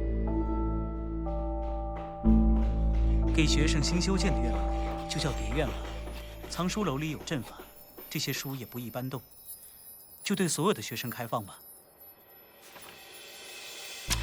你看，连他都来了。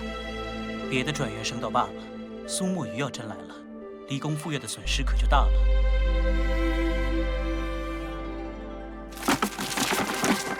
你说，这100多场挑战，我们能应付吗？当然不能，不然我们招这么多新生做什么？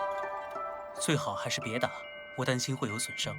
没有经历过战斗，他们怎么能够快速成长？再说了，主要还是看你怎么因材施教。那我们先挑选一下，然后选择相对应的出战学生，做单独指点。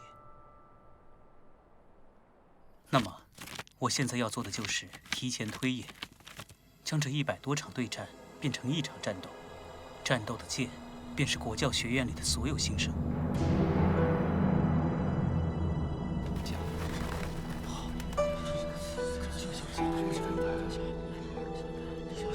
诸位，今天国教学院招新结束，重新大开院门，接受诸门演武挑战。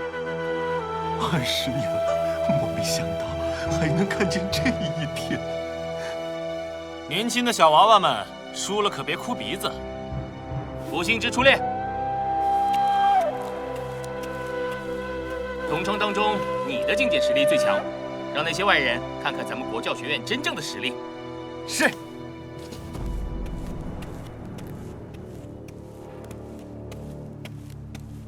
让一位新生来打越境战，未免残酷了些。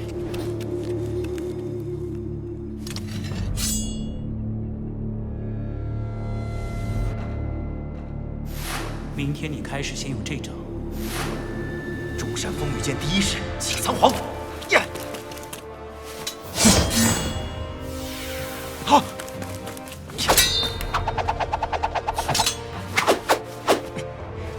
果然和陈院长推算出来的位置一模一样。这是第2剑。啊！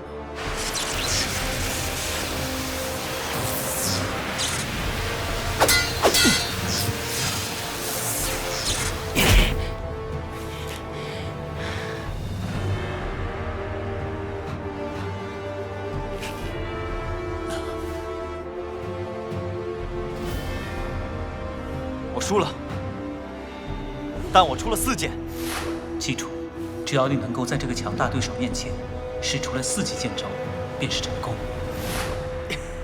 别傻乐了，快回来吧。哦，告辞。这是陈院长的剑法。是的，实在好剑。哼，到我了，哪个胆儿大的，来吧。师兄，情况好像有些不对劲儿。昨夜陈院长教了你一招，你就算怕了，可也没办法临时换人。我是别家的人，我家公子别天心说过，刀剑无眼，今天便是把你灭了又怎样？哼，我当然知道你是别家的仆人，叶兴庆。你们都给我听着！如果有人真想把事情弄大，我堂堂的问水剑绝不认人。这场我来吧。是啊，可以啊，苏墨雨，居然通幽中境了。多谢夸奖，只是一般。苏木鱼什么时候成国教学院的学生了？这一场应该我来打。哼，好啊，他的功法是莆田星河流，是诡异阴狠的路子。你就用陈长生你的应对方案来打，打到他家少爷都认不出来。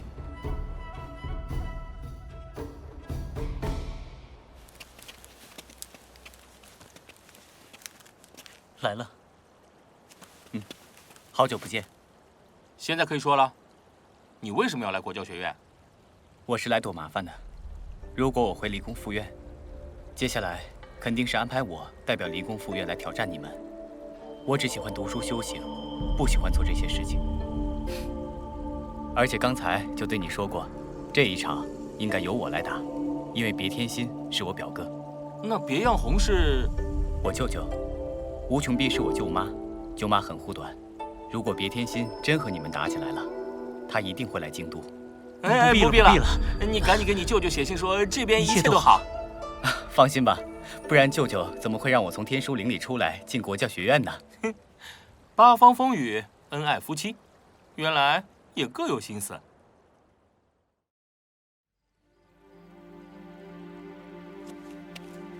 来，我带你参观一下学院，再看看以后的住处。有劳堂兄了。这边普通学生不能过来，刚才那堵矮墙你也看着了。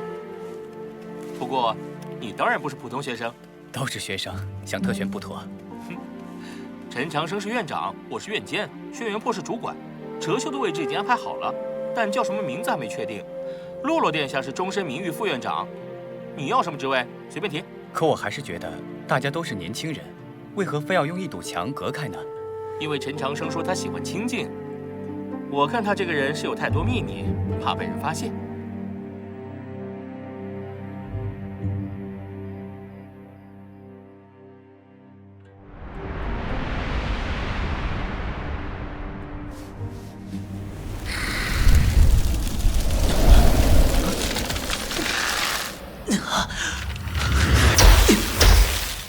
以后别开这种玩笑了。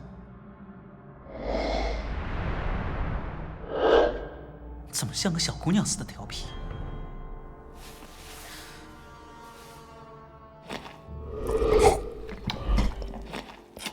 前辈，初次做赵，我死里逃生，一定与您有关吧？你确定想要知道答案吗？我想知道答案。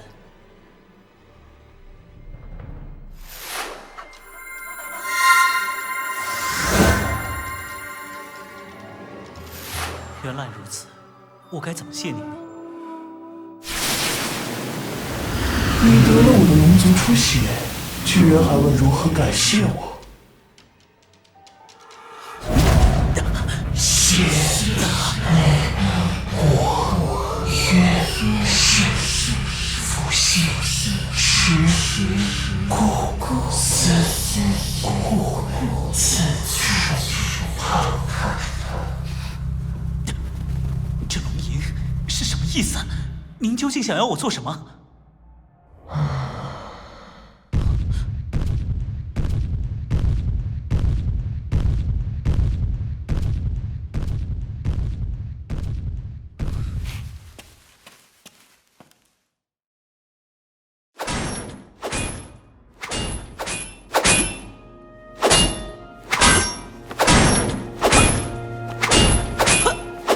歇下吧，以你现在的境界，不可能。您刚才到底说了些什么？您要我做什么？什么时候你懂了那句话，便自然会有答案。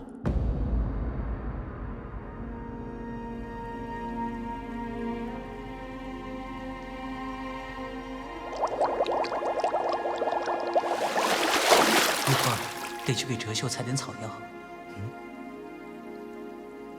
又是他。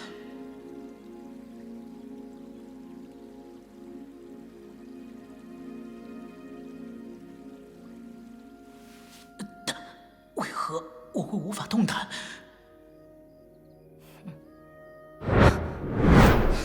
是谁这么大胆，居然敢向他动手？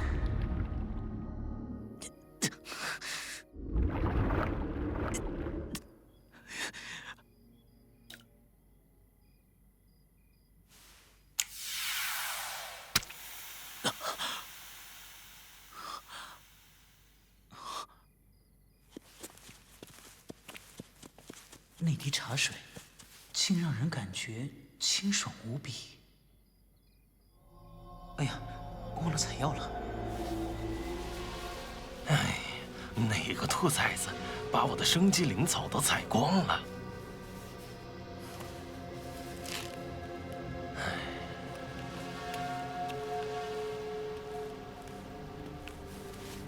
满载而归。不好，是哲秀。啊，这怎么了？怎么了？啊，快去看看！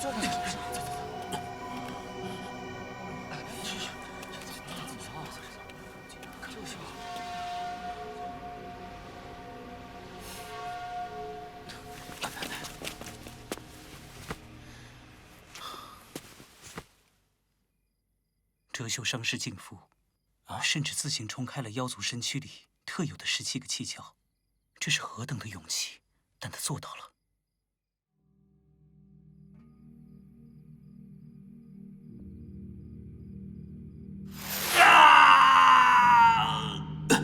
痛苦可以激发生命力，只要你能够清醒地承受那种痛苦。哲秀说的对，我不该因为痛苦就放弃尝试。初见姑娘没能离开周原，也许她现在还在里面。周原没有毁灭，那么她便有可能还活着。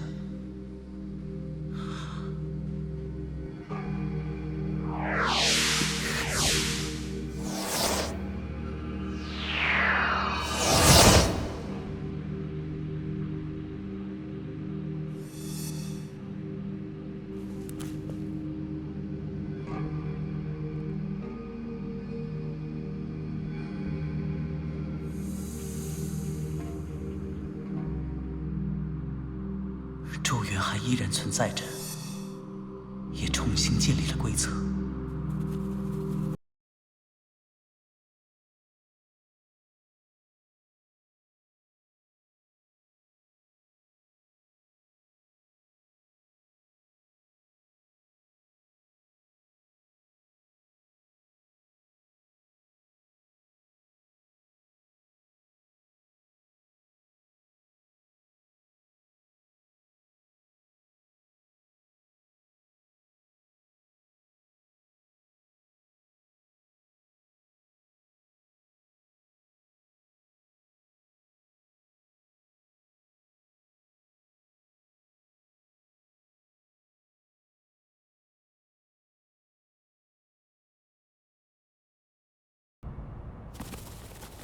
原来，那座黑色石碑就是周原的钥匙。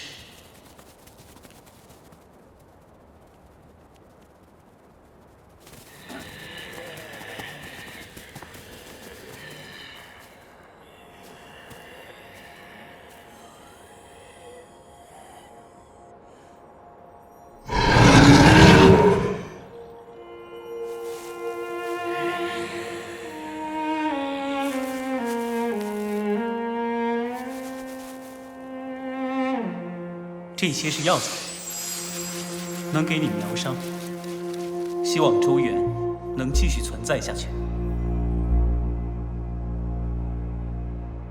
这是上次遗落在周原里的东西。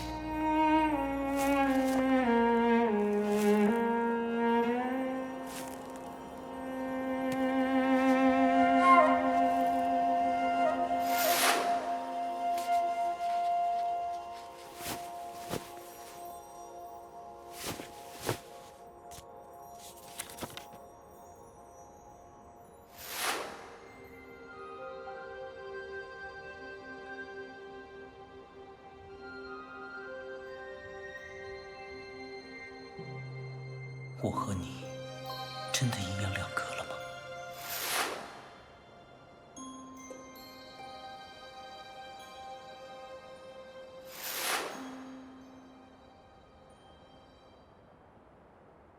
我会完成对你的承诺。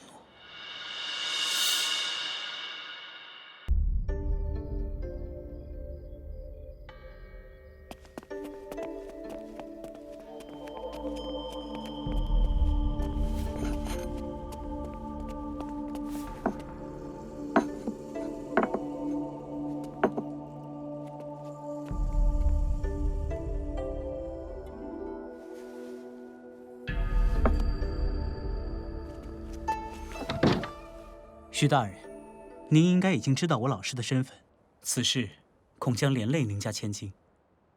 当初国教学院谋逆案发的时候，你都还没出生，我大周律向来没有株连一说。可是您毕竟是圣后娘娘最信任的神将之一，所有人都认为我粗鄙不堪，能够生下现在这么一个女儿，不知道是积了多少辈子的福。私下里不知有多少人在嘲笑我。而这门婚事，更是给我带来了无穷的羞辱。在世人眼中，最开始是我们徐府瞧不上你这个穷酸少年，想要悔婚，甚至对你诸多打压羞辱。而后来，当知道你与教宗陛下的关系之后，则厚着脸皮缠着你，非要与你结亲，真是很不要脸。不过好在没有人认为我家蓉儿配不上你，不然只怕连她都会被人笑话。既然您知道这件事很难看，上次我来退婚的时候，何不直接收回婚书？我不在乎这些羞辱与嘲笑，我都能忍，因为我是为父亲，为自己女儿考虑，又有什么错呢？他可不像是个为女儿着想的人，但对您来说，代价太大了。不错，将来如果教宗大人败了，圣后娘娘不会放过我。但就算我死了，娘娘她对蓉儿依然会宠爱有加。而如果教宗大人胜了，因为你的关系，想来他老人家也不会对蓉儿有任何不好的看法。南北河流大势已成，骊山或许还能保住锋芒，可南溪斋还能有什么作为？如果蓉儿不与你结亲，将来最好的结局也不过是枯守圣女峰。可是如果这门婚事能成功呢？教宗与圣女，这才是真正的南北河流。无论南北，所有人都愿意看到这样的画面。不管到时候我是否还活着，但我徐家必将青史留名。当初你们也是这么说秋山君的。教宗大人是你的师叔，只凭这一点，秋山君便永远也及不上你。哼，年轻人与老男人果然不是一路人，是我不如他。上次我就说过，如果你真的坚持要退婚，就当着蓉儿的面把婚书给她。婚书先放在贵府，如果徐小姐回京后有想法，请去信国教学院。告辞。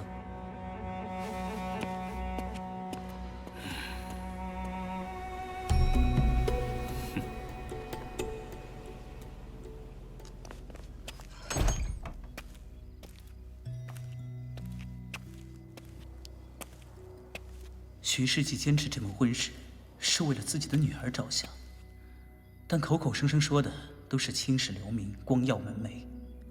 女儿在他眼里，和一座牌坊又有什么区别？徐姑娘还真是有些可怜。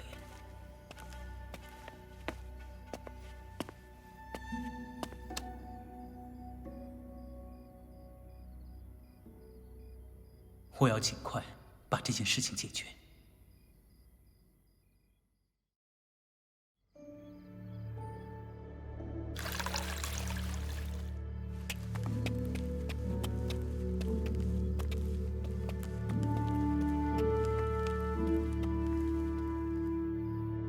见过师叔。说来奇怪，前些天最难的时候，你没有向离宫求援，怎么今夜倒忽然来了？方才我去了东域神将府，想退婚，但那边一直在拖，界灵还需祭灵人。太宰老大人早已仙逝，我师父带着师兄云鹤般杳无踪迹，那么便只能来找您了。你知道这门婚事意味着什么吗？这份婚约背后是师父和天后的矛盾，但这不是我能议论的。这门婚事除了当年太宰对师父的感激之外，一定还另有隐情，但这都和我没有关系。将来你不会后悔。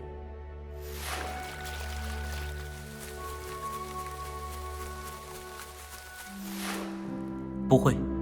好。还有一事，我不想卷入我师父和圣后娘娘的这场纠纷，所以能不能不打？你和新晋圣女这一战，青药13司那边已经开始准备挑战书了。既然今天已经获得您的首肯，和他解除婚约后，更没有任何理由打这一场。我们这一门修的就是顺心意，只要你自己愿意，当然可以。即便对方想要，你也可以避开。只是你要能够做到确认，选择确实是在顺自己的心意而行。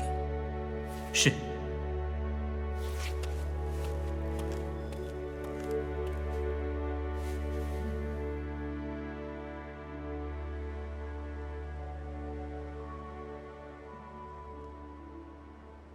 师傅，快来看！啊！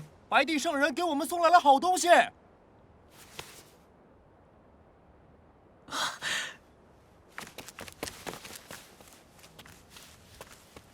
见过陈院长，感激陈院长殚精竭虑，为吴族洛洛殿下解决经脉问题。我代表800里红河两岸的子民，向你表达最诚挚的谢意。不敢当，尽绵薄之力罢了。陈院长，白帝2圣人即将迎回洛洛殿下，不日便要启程吗？是。由我护送洛洛殿下回白帝城。啊，这些是献给贵院的礼物，实在不成敬意。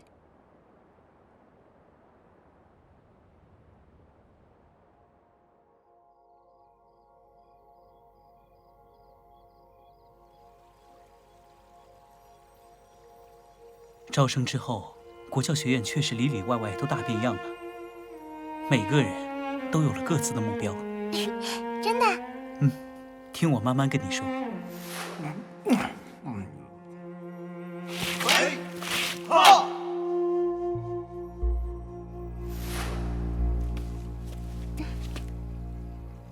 送你个东西。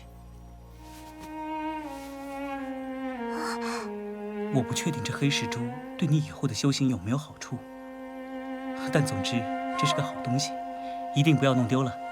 平时没事的时候多拿在手里感悟一下，最好不要让人看见。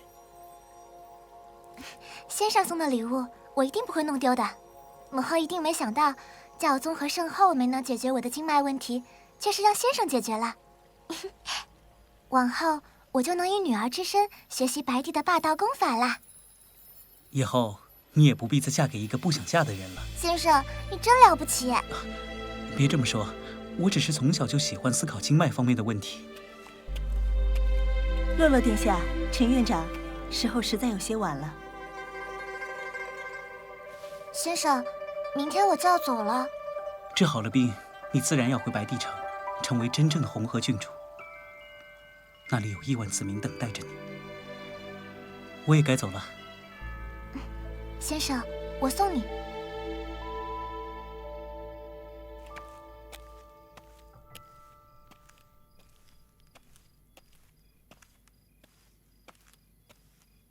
先生，有件事我一直在骗你。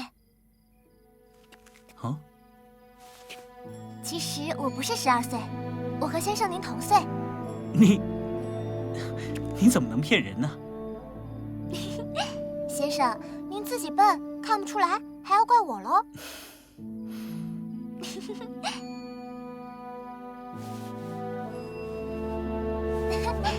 先生，再见啦。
你在做什么？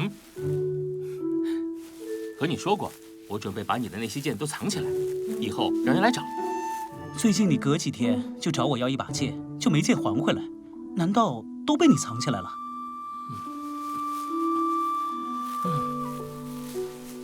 不然呢？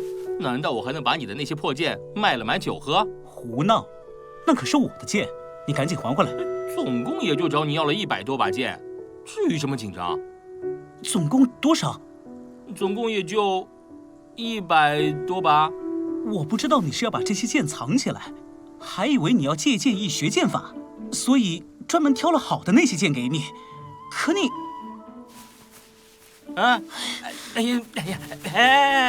那又如何？瞧你那小气样，不就几把破剑？这2年我给了你多少银子？这不是银子的事情。如果让我知道你这么糟蹋东西，怎么会给你啊？我不管。你，藏剑很累的，再重新找出来很麻烦。再说了，茅厕里面真的很臭哎。啊！居然把我的剑藏在茅厕里了！你就当没听到，反正我懒得去找。那我自己去。你赶紧告诉我，那些剑还藏在哪里了？既然是藏，当然不能告诉你地方，得自己找。能找到就算你厉害喽。请不要用“啰”这个字。落下个大萝卜。以后别再说这事了。蠢成你这样，还不如一根萝卜。我是不是做错了什么？反正我的建议是，你哪怕将来当了教宗，也不要去白帝城。为什么？我担心白帝会生吞了你。其实吧，你虽然傻了些，但正所谓傻人有傻福。不然你要真娶了洛洛，那就等于娶了只母老虎，将来的日子可怎么过？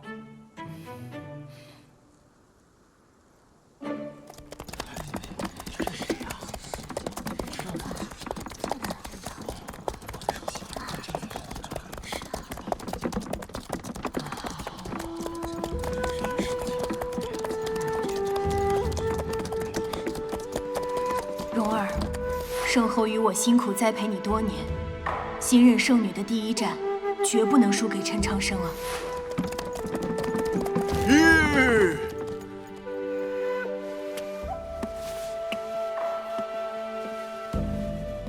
师侄，京都就要到了。哦，清波失言，还请斋主恕罪。师叔不用多礼。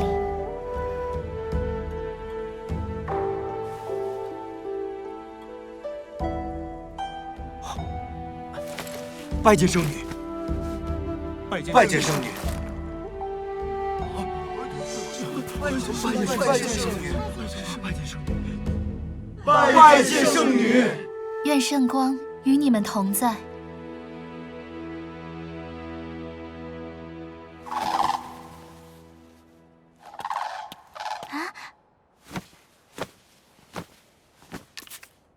好漂亮，好漂亮！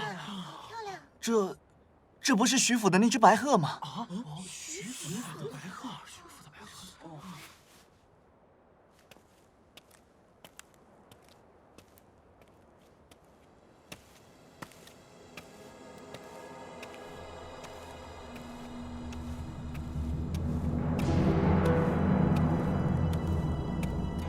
他回来了。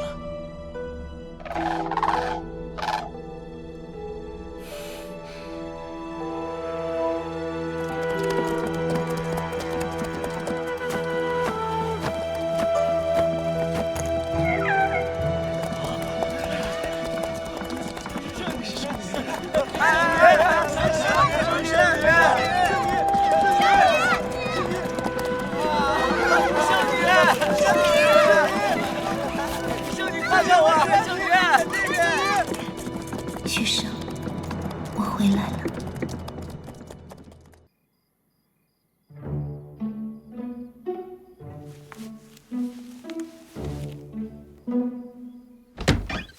可让我抓住了！这几天一直见不到你人，在躲什么呢？下午毛教师来过了，他让我转达你。我知道了，他已经回来了。那天去徐府之后，我总觉得有些抱歉，但希望徐姑娘最终可以理解。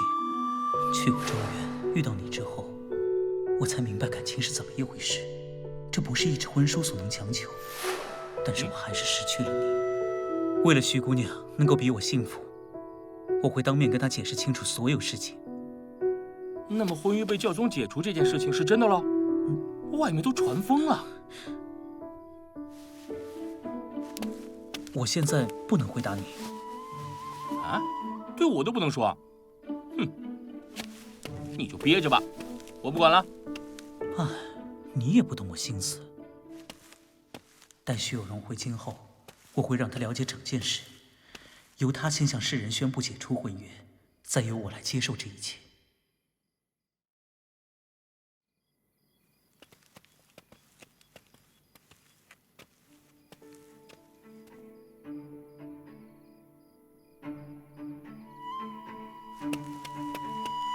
百花巷里新开了好多酒楼啊！唉，听说我们的学生近来常爬墙出去喝酒，门禁严也挡不住啊。年轻人嘛，总要做些年轻人喜欢做的事情，比如吃饭喝酒、引吭高歌、畅谈人生什么的。淋雨一退，旗下正位，与我柔情是谁？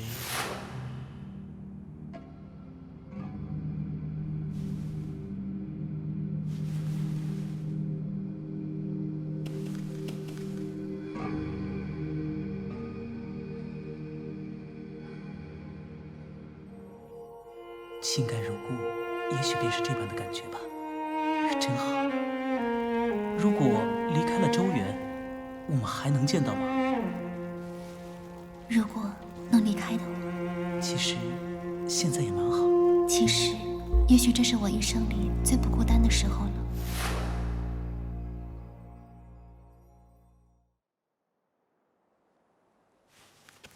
周玉人当年进京，真是险些遇害。那时我还年少，和学士府的表小姐一道站在城湖楼上偷看，那热闹。想要坐稳南溪斋斋主的位置，成为整个天南都认可的圣女，便得脸皮厚，也得把身子骨弄得强些。脸皮厚不是什么好事。看你这小脸都红了。想要把身子骨弄得强些，就应该开始吃饭了。现在的孩子们都不怎么爱听我们这些老家伙说话了。娘娘才不老呢，娘娘永远不老。几年没见，你这小嘴啊，还是这么甜。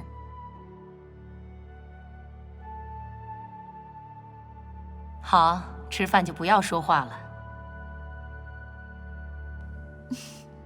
你对陈长生退婚的事情究竟怎么想的？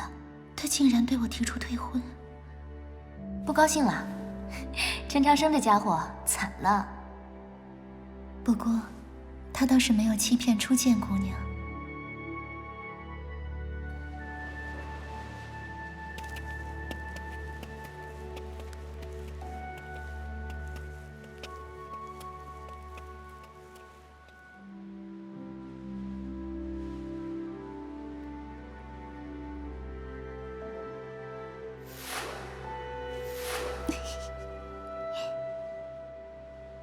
师父外出云游之后，需要安抚弟子们的心绪，压力陡然而来，有时真不知该怎么应对。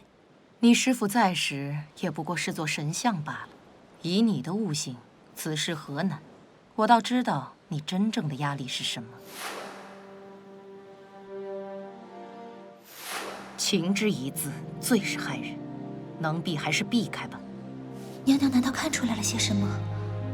只是那件事不会有任何人知道，陈长生也不知道我的真实身份。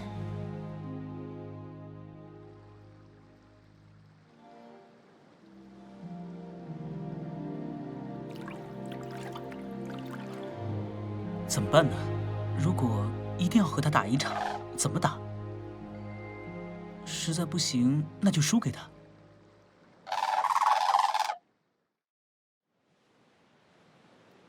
他离开之前有什么要对我说的？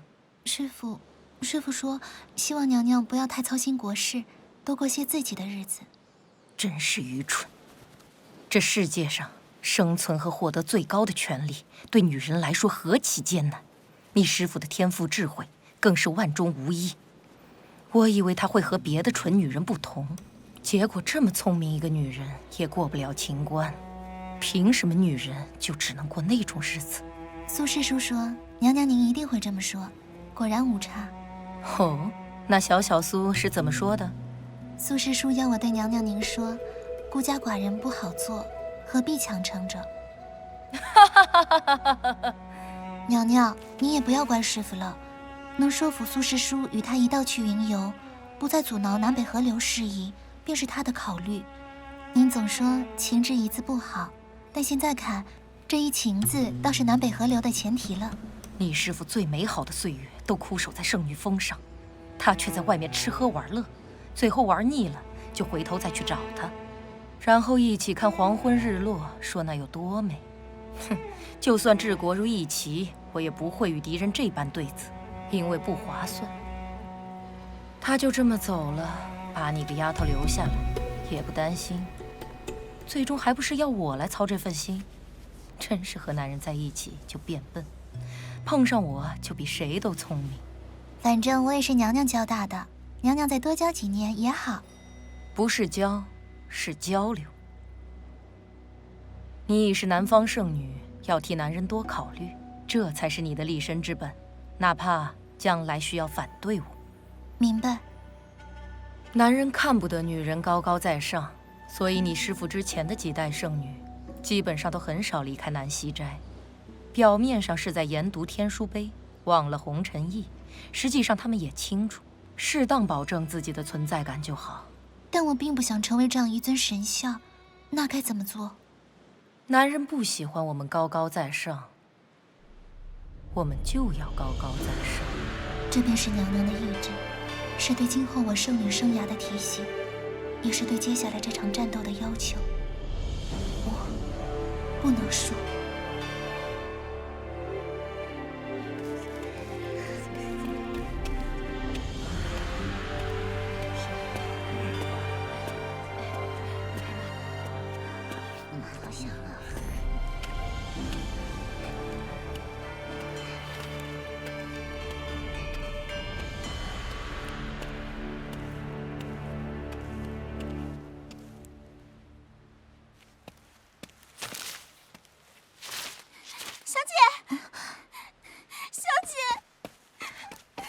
双儿，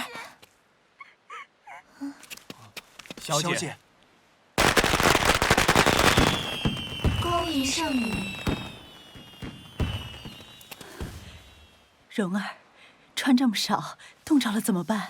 哎，吴家凤凰儿又岂会被人间的凡风俗雪冻着？数年不见，蓉儿真是长大了，居然真成了圣女。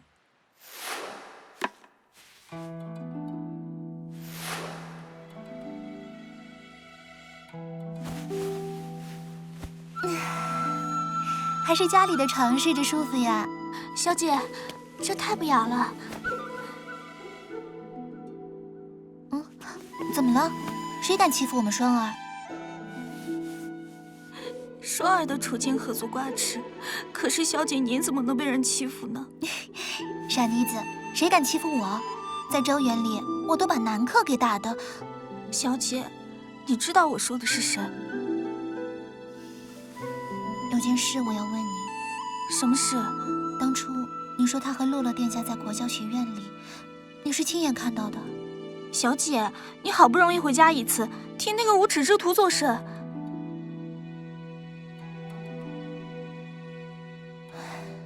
据说国教学院的旧门已经换成新的了。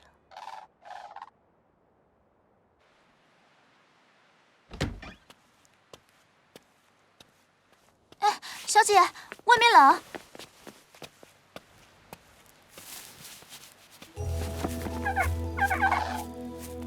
啊，这是什么鸟？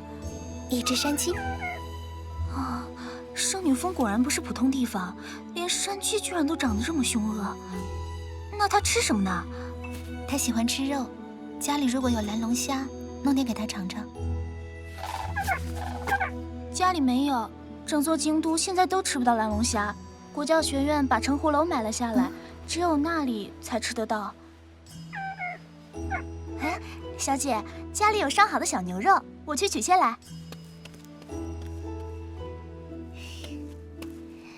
原来这整整半天时间，你都在国教学院玩呢。那你告诉我，他在京都是怎么过的？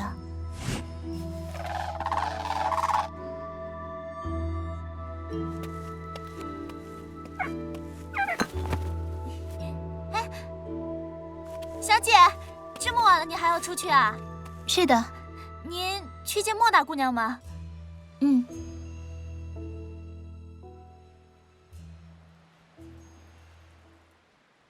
国教学院与这藏污纳垢之处竟只有一街之隔，都是做院长的人了，也不管管。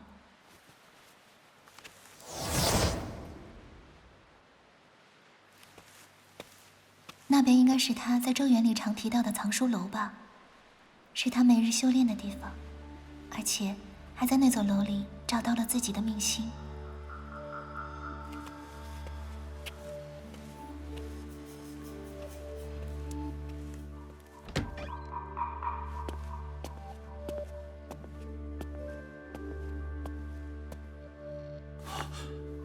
门外这人境界与我相似，但即便完全恢复到巅峰实力，我依然不是他的对手。到底是谁？等你伤好再来请教。原来是他。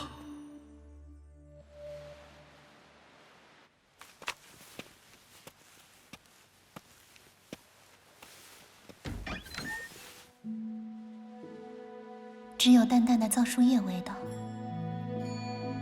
这家伙该不会受洁癖吧？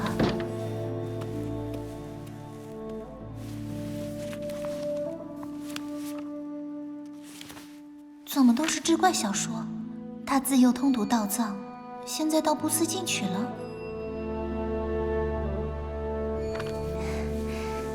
保存的不算好，但总算还是留着。原来还是个念旧的人呢。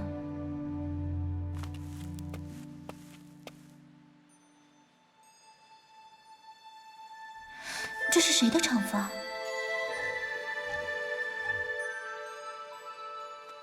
这扇没有关闭的窗户，难道是给谁留的？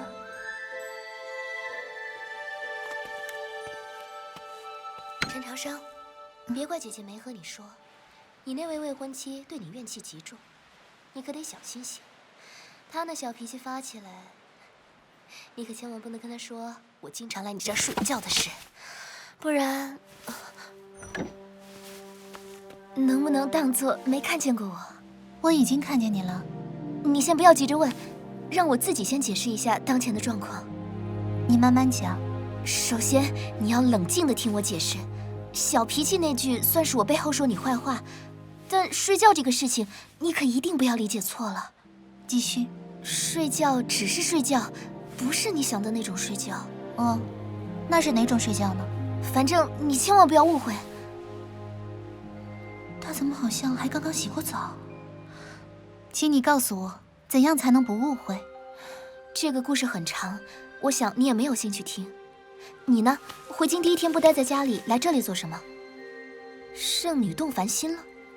当时你在信里面说他与小黑龙的事情，是真的还是假的？千真万确。他那时候和他就是抱在一起，但就像你现在看到的，眼见也未必为实。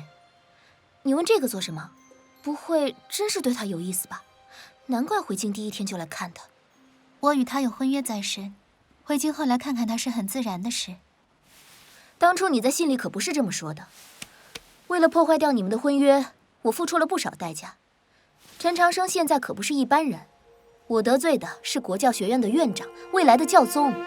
如果你现在告诉我你真准备和他在一起，我可和你没完。代价确实不小，但他应该不会觉得这是冒犯或得罪吧？别人不知道，你还不清楚吗？教宗已经解除了你们之间的婚约，就算我和他如何，你能怎么样？不用你管。那你到底怎么想的？还是不用你管。你就憋死自己吧。他去哪儿了？我怎么知道？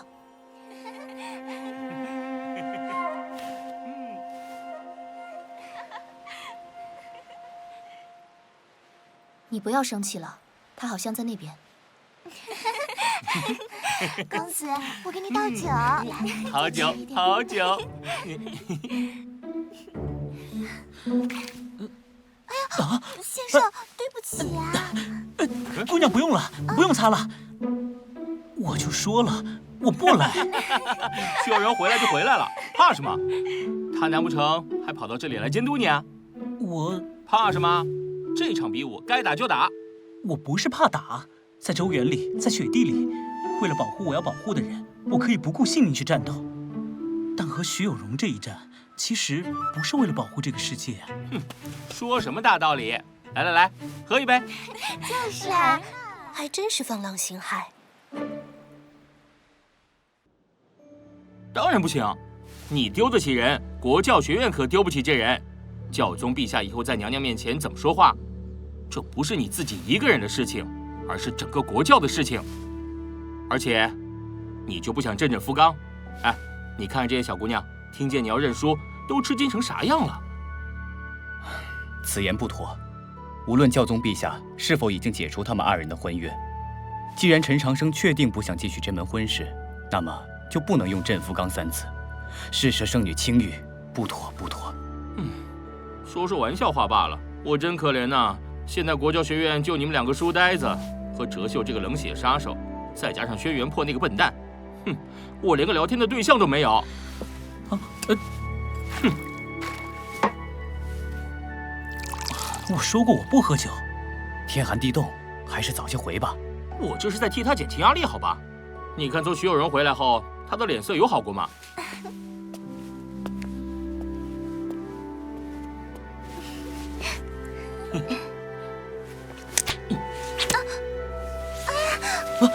姑娘你，奴家似乎有些不胜酒力。姑娘别这样。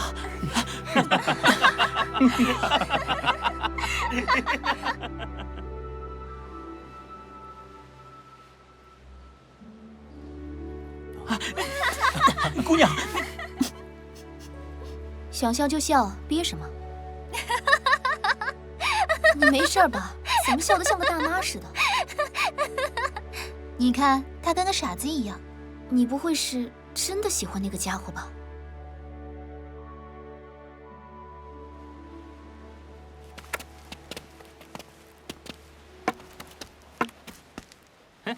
今天终于有心情起来走2步啦。他来过。谁？徐有容。啊，他可能看到我们刚才喝酒的场景了。糟糕啊！我就说我不去，你非要拉着我去。你又不准备娶她，她也不见得想嫁给你，你怕她什么？不错，就算看到，那又如何？切，装什么男子汉大丈夫？有本事坦然喝酒啊！哎呀，我有洁癖，心理上过不了那一关。我们当然知道，你这洁癖是嫌所有人脏。那个圣女来国教学院做什么？是啊，她是不是很生气？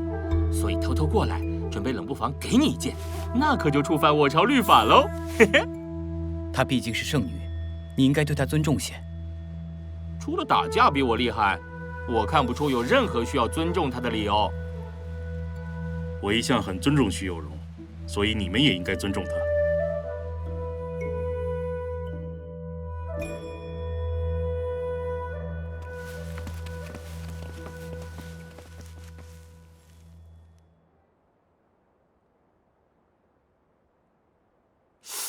哎呀，徐有容刚刚回京，便来挑战国教学院，竟连1天时间都不耽搁。7日之后，奈何桥上。对了，刚刚那个小姑娘有些古怪。挺干净一小姑娘，有什么古怪？从始至终，那个小姑娘没有看过我一眼，只是盯着你在看。她叫叶小莲，去年在离宫神道上，你当着那么多人的面把她骂哭了，当然对你没什么好印象了。那又如何？越是如此，她对我的印象便越是深刻。所谓因恨生爱。再说了，当时我为什么骂她，还不是想为你出气？结果她刚才不看我，就看着你，春心大动的模样，怎么会没古怪？不说这些，你帮我出出主意，接下来怎么办？昨天夜里不是已经商量好了，打就是啊。哎，你不会是真的想认输吧？7日后在奈何桥上，可千万不要因为看着徐有容长得漂亮就下不了手。对你这个不解风情的人来说，这应该不会太难。为什么所有人都确定我见了她就会改变心意？我没见过徐有容，但我见过很多见过徐有容便误了终身的人。无论男人还是女人，只要美丽到了极致，便很可怕。当年的周玉人、圣后娘娘，还有现在的徐有容，都是如此。什么意思？就像一幅画，一支梅瓶，一壶秋水，一道远山，想着会破坏这些，你自己都会觉得那是罪过。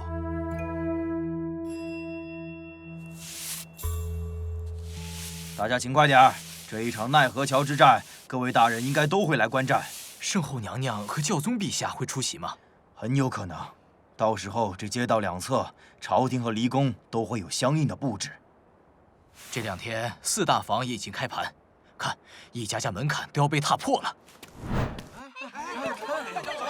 各位，好好听清楚，这是场会被记入史册的战斗，是有史以来最年轻的2位通幽上剑的对决。哎，小二，给我买徐小姐赢，毕竟是新晋圣女，连圣后都看好她。切，不要忘了前不久浔阳城里的雨中之战，小陈院长连8方风雨都不怕。哎，各位老少爷们儿，都来买，都来瞧了，超越当年周督府与太宗陛下的洛阳之战，南方圣女和国教学院院长奈何桥生死对决喽！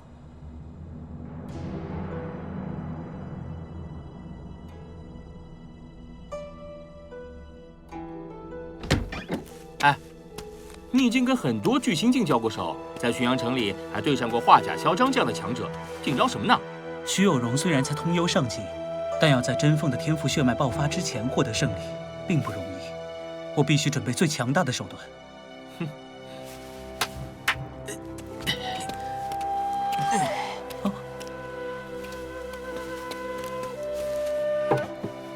喏，我托关系帮你拿到了大陆所有与徐有容有关的卷宗资料，你看看，有哪些信息是用得上的吧？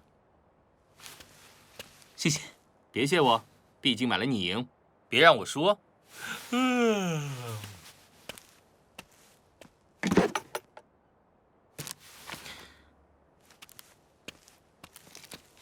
我要找到足够多的信息，才能计算推演出该如何出手。如何得到我要的那个结果。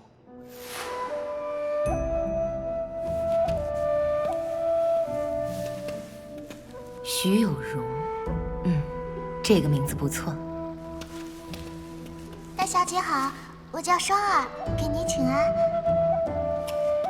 双儿，快来，给你看个东西。拿。小姐小心！哎呀，徐小姐才4岁，怎么胆子已经这么大了？快救大小姐呀！哎呀，好好的，为啥往水里跳啊？水里有个月亮。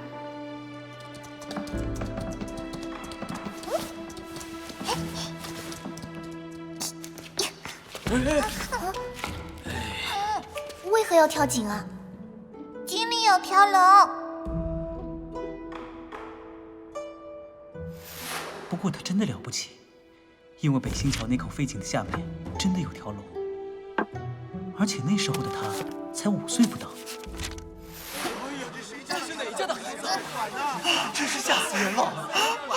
孩子，小心啊！哎呦，我的小祖宗啊，快下来吧，求你了！你快去那边接好。哎呀，这孩子就是个胆大的假小子，真不知道以后会变成什么模样。真好玩，你们也看呐，太阳里有只鸟。原来他小时候是那样的一个人，可是跟他通信的时候，却完全感觉不到这一点。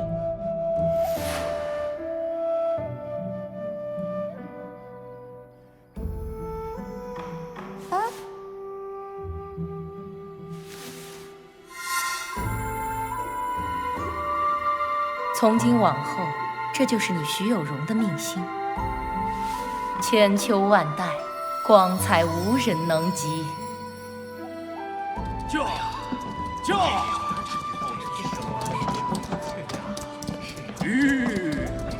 凤凰儿举手投足，真的与凡人不同。小小年纪便与娘娘一样身怀天凤血脉，天赋无可限量啊！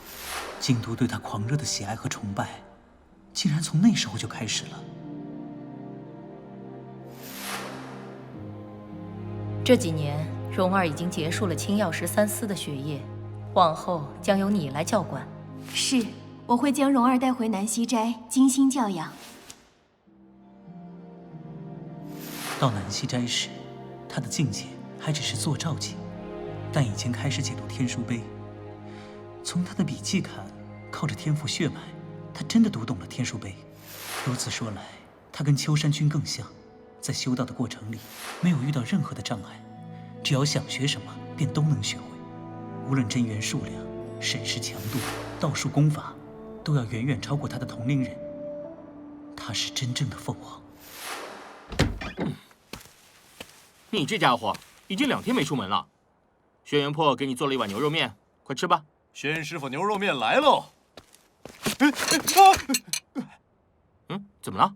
这些资料有帮助吗？我了解的越多，对于几日后那一战越没有任何信心了。我费了那么大周折弄来的秘辛，你怎么反而越看越泄气啊？没劲！我了解了徐有容的人生，我才明白什么叫做真正的天才。我早就跟你说过，徐有容就是这样让人无话可说。而且这一战终究是要进行的，别多想了。哎，就算再如何不想打，也要打过再说。先吃点东西。4大房传过来的消息，除了国教学院和教书处外，基本上没有什么人买你赢，就连离宫里很多教士都买徐有容赢。多嘴！你可以理解为这是京都民心所向，但并不是对你们实力的评判。那你呢？我对你有信心。这个世界上再也找不出比你更认真的人了。所谓天道酬勤，只要星空还是明亮的，那么像你这么认真的人，没有任何道理失败。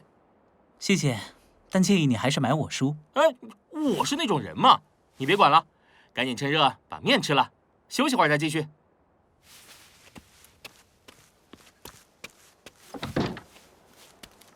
哦，你怎么了？我有点担心。你担心圣女会把我们的陈院长打伤？哎呀，笨蛋！我才不担心他会不会输，我是在担心我的银子。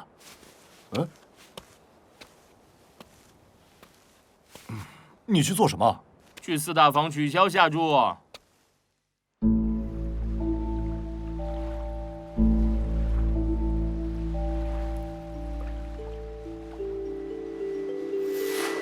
前些天陈长生和周自恒那一战，我挣了不少银子，把这座酒楼买了下来。今天我们是来收楼的，明天城湖楼就得歇业重新装修，您早点回府吧。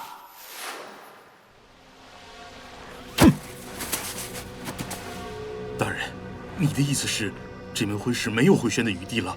如果我再去找教宗大人，徐老弟，你想靠上离宫，也得看对方愿不愿意让你靠。教宗强行解除婚约，神将府再次被世人嘲笑一番，对你有什么好处？既然这一场终究是要打的，何必事先做那些无用功？哼，看来陈长生是铁定不给我神将府这个面子。就看徐有容如何替你这个父亲出气吧。唉，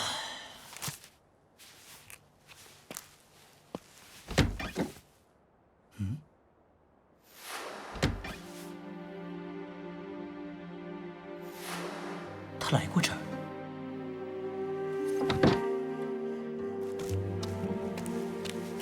他现在应该不在皇宫里吧？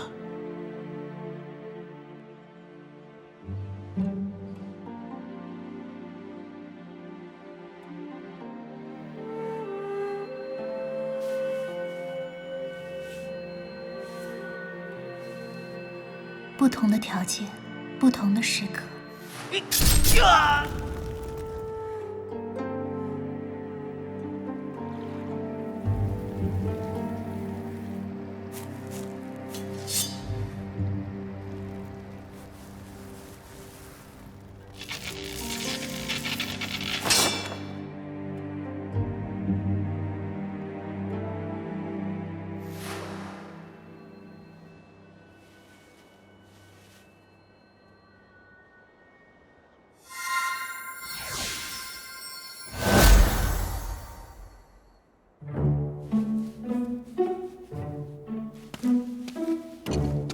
你6天没洗澡了，再等等，马上就好。我明白了，我有办法了。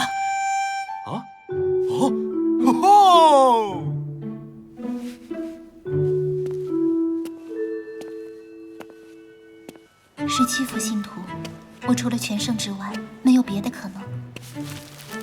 徐生，你准备的如何了？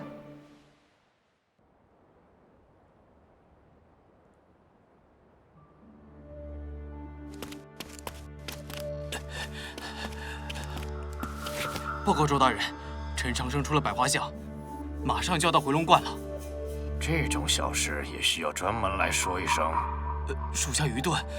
不过这应该算是今年最后的一件大事，好多百姓都前往奈何桥观战了。哼，不会分出生死的，都是小事。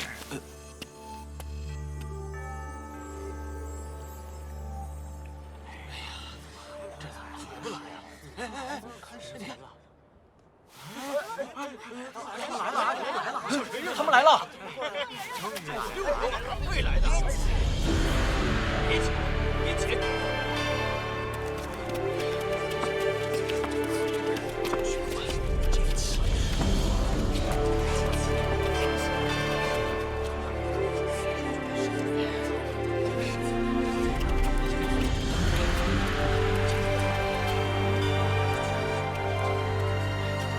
别担心，我们会一直看着你。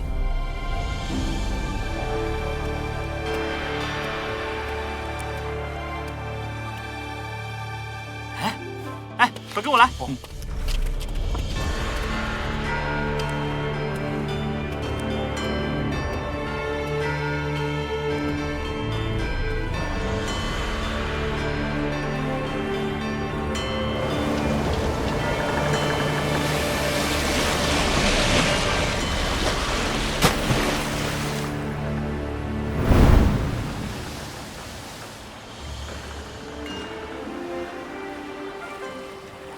毕竟是国教学院的院长，输的时候最好别太难看。尚未开始便言胜负，过早。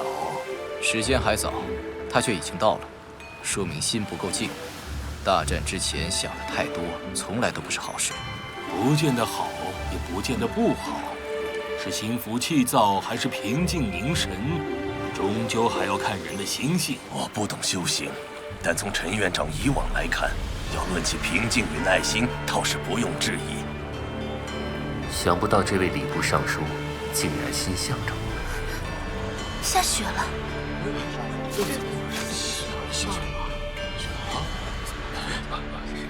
从西宁镇到京都，太多事情的源头都是他。现在，终于要和这个人见面了。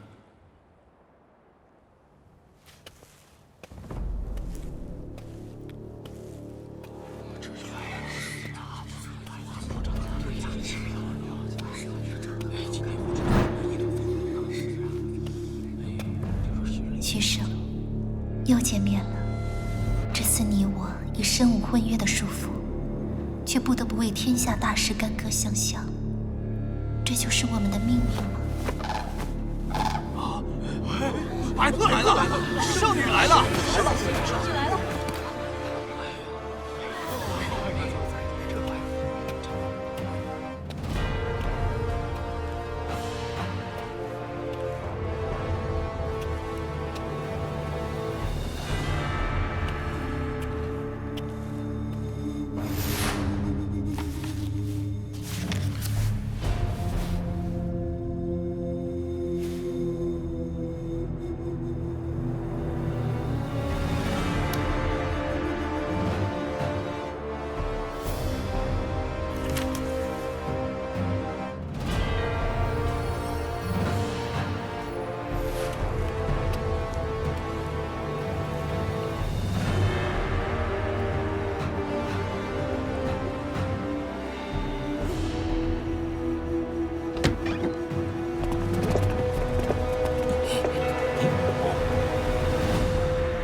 这把斋剑又回到圣人手中了。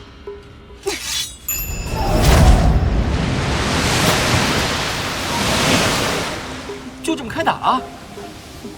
徐有容最擅长的是剑术，为何没有动用铜箍？这招南海剑吟，万道风浪随剑而起。圣女去年于南海进修，果然有所参悟。徐有容尚未真的出剑，便有如此声势，陈长生能应付得了吗？原来徐有容在剑道上的修为竟也如此精深，怪不得说他万法皆通。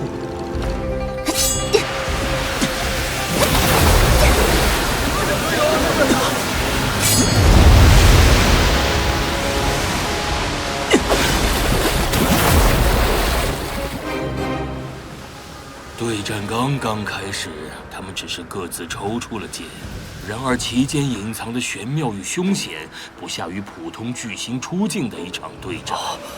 如果换作诸位当年，可是他们的对手。大人，陈长生用的这是什么剑法？南溪斋的天鹰落，这套剑法与徐有容的南海剑吟乃是同源之剑，但相冲相合，再大的风浪自然也会平息。陈长生的应对真是天才。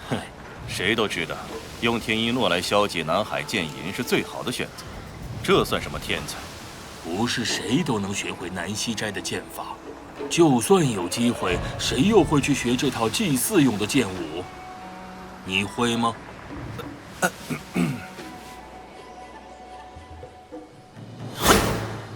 逆时步，天道元灵光剑，他最快的一剑。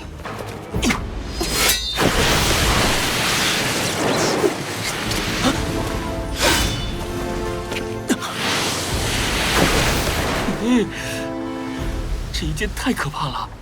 除了秋山君的真鲁血脉和洛洛的白帝血脉，世间还有谁能抗衡这一剑？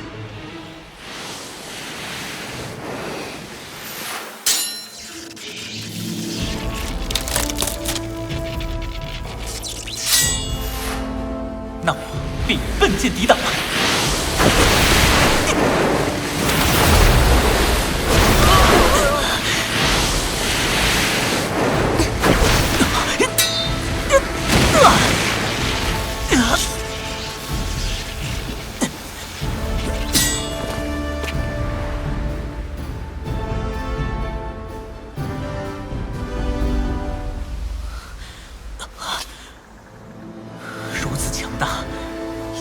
出现姑娘这样的天才，难道这就是天生的王者吗？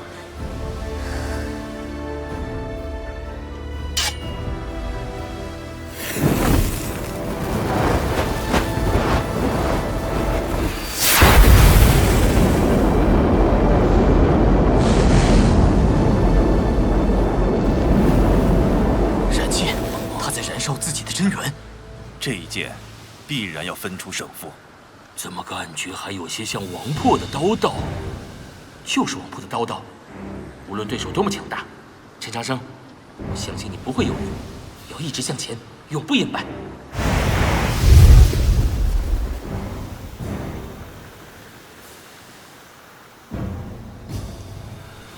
他是让我做选择。如果走过奈何桥中间的那道界限，那将迎来他最强的一剑。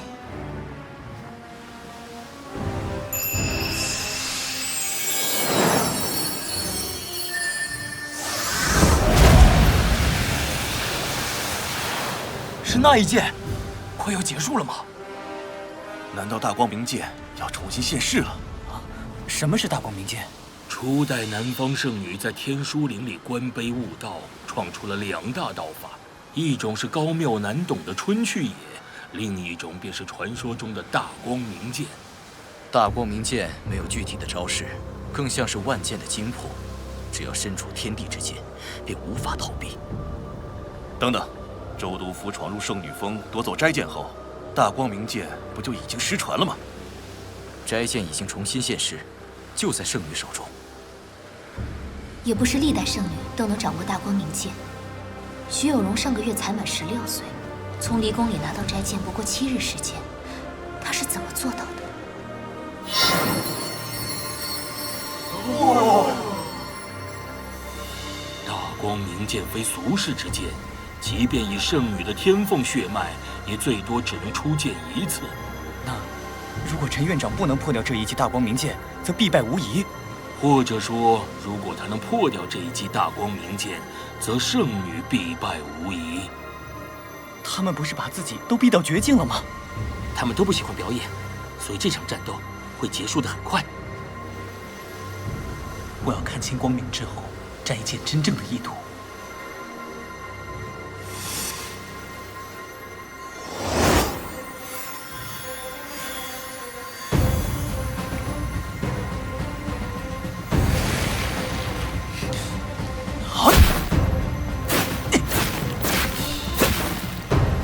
梅鲁小剑，陈院长竟敢用这样不同的剑法来破解大光明剑。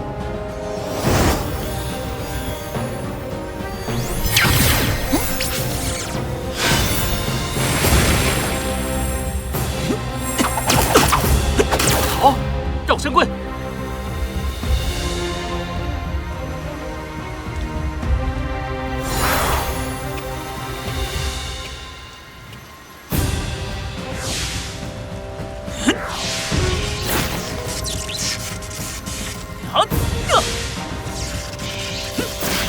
那是天荡剑法吗？渔歌三唱，他怎么会绝情宗的剑法？这个世界上没有哪种剑法能够完全破掉大光明剑，那我就用最笨的办法，用无数剑来破这一剑。啊！已经越来越看不懂了，多少剑了？陈院长出了43剑，圣女这一剑还没有施展完。我输了，我也输了。我们这些人的剑都学到狗身上了吗？世人皆知陈院长通读道藏，难道他还学了世间所有的剑法？好像确实如此。最年轻的南方圣女与未来的教宗，果然非同一般。今天已经至少使用了数10次灵剑，真元数量早已耗尽了。不过，他始终还没能突破那道线，应该也不可能支撑太长时间。奇怪，这欺负对手的感觉有点熟悉。这家伙好像很享受这场战斗。就是这种酣畅但平静的感觉。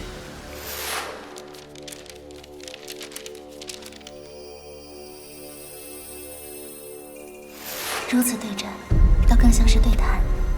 如果能一直这样下去，也不错。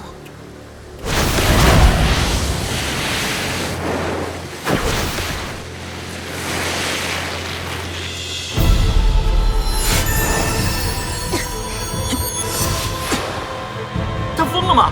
竟敢用单手去接斋剑！等等，难道他是想和这柄剑发生联系？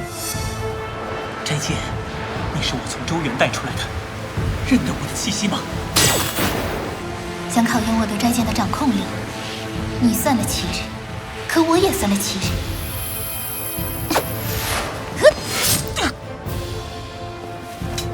你这招我早就料到了。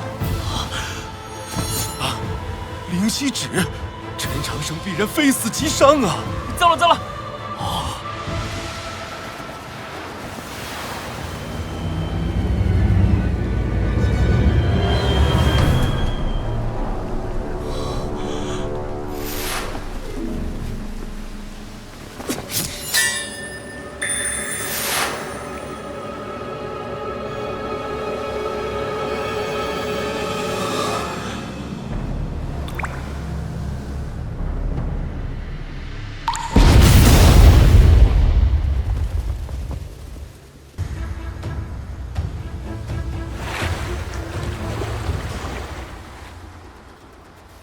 圣女和陈院长都受了伤，看起来陈长生的伤更重一些。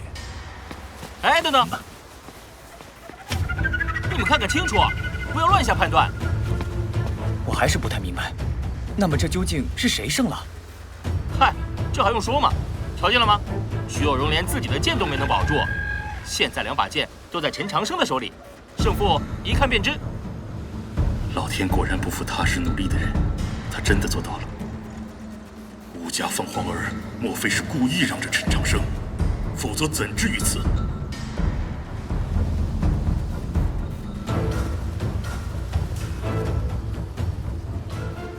你最后那记无垢剑堪称慧妙无双，有很大的机会能够与我的灵犀指一起落下，最不济也能搏个同生共死。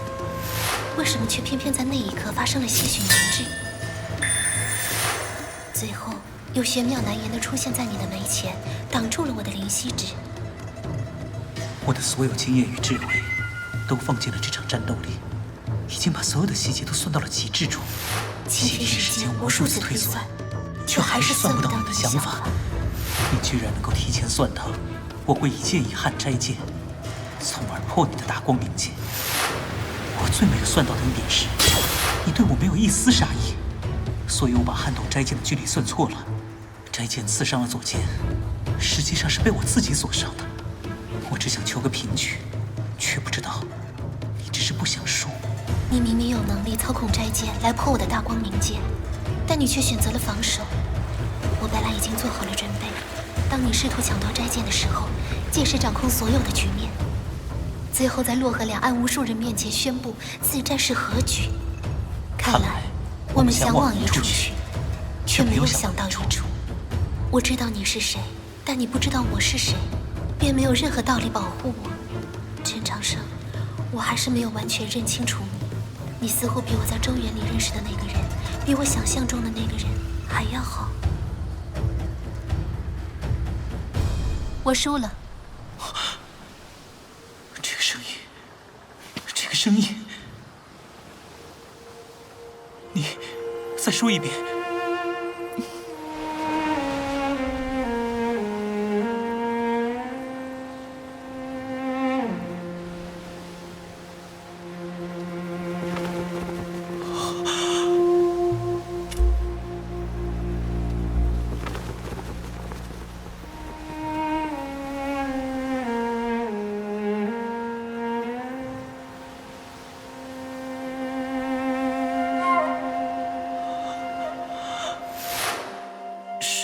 救了我。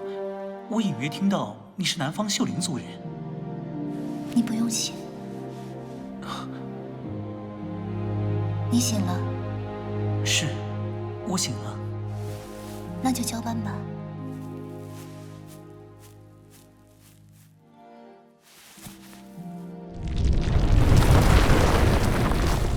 总之，我们要尽可能活下去。如果有命运的话，给出的条件已经非常清楚。无论是两段刀拳，还是想要记住这些美好，要两个人都活着才有意义。愿圣光与你同在，与我们同在。我们会死吗？我不会让你死。先前我不怕死，这时候却怕了。或许是因为你有了活着的理由。或许吧。我很高兴。天空就要塌了，如果这里的妖兽和人类修行者没有充足的时间离开，都会死在这满天流火之下。这一切皆因我而生，我自然要对此负责。这些我都懂，我只是不想你。我不会死的，我有太多必须活下去的理由。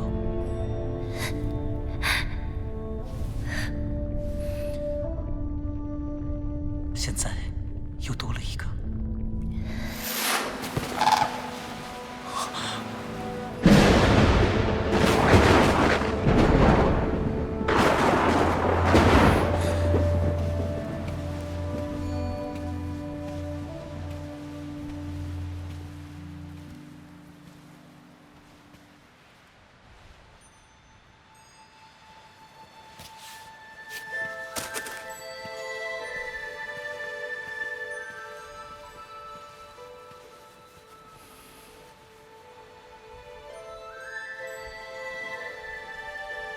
有什么好看的吗？我没见过徐有容，但我见过很多见过徐有容便误了终身的人。你先别对我说话，我这时候有些乱。先前最后那一剑，你为什么没有按最开始的位置执行，而是忽然改变方位？说出来你可能不信，我是猜的。苏黎前辈传授我会剑的时候说，在很多时候就是要用猜。这个说法听上去有些没道理，但……那你怎么就猜不到我是谁？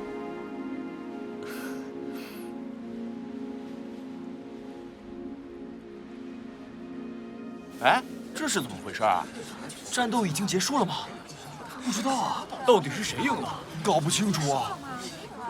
我看应该是小陈院长赢了，最后圣女可是先退的。凭什么说圣女输了？两个人都受了伤，小陈院长受的伤好像还重些。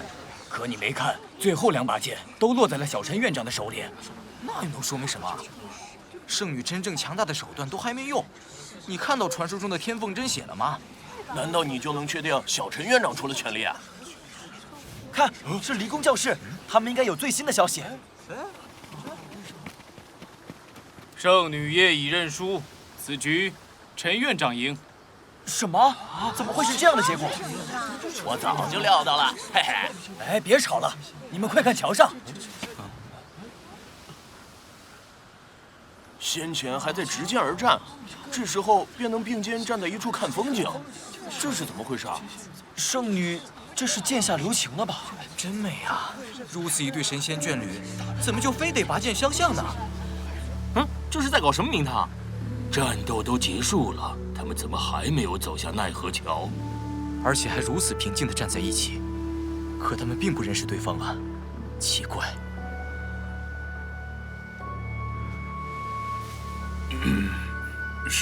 是有点奇怪啊。徐有容，你不会是真的喜欢那个家伙吧？他们这是在赏雪吗？不管是啥情况，能不能照顾一下我们这些观众的心情啊？你指的是什么心情？你看，刚刚打了这么激烈的一场架，明明两个人都受了伤，这时候被这么多人盯着看，居然还有心情在那里赏雪，你不觉得这太那啥了吗？那又如何？我倒觉得这一幅景色也是很美的。哼！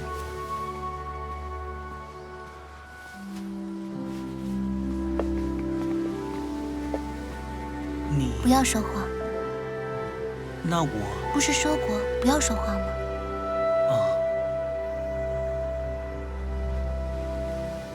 不要对别人说我们周原的事。见到我高兴吗？真傻。是啊。我先走了。啊，可是。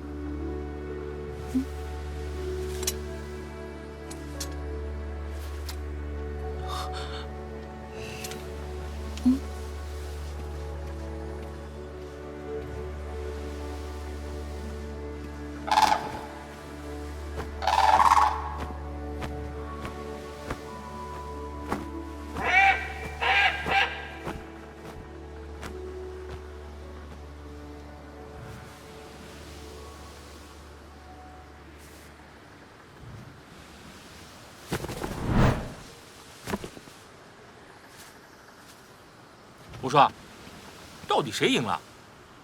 他没输。啊？我不是提醒过你吗？不要因为他生得好看就手下留情。结果现在好，你手下没留情，却在嘴上玩这套。他没输，难道你输了？徐有容都已经承认自己输了，你还想骗我？你生什么气啊？我生什么气？好好想想，你既然能胜过他，开战前为什么要我去买你书？到底是啥意思啊？你是猪啊！啊？那你怎么就猜不到我是谁？是的，我可能真的是猪。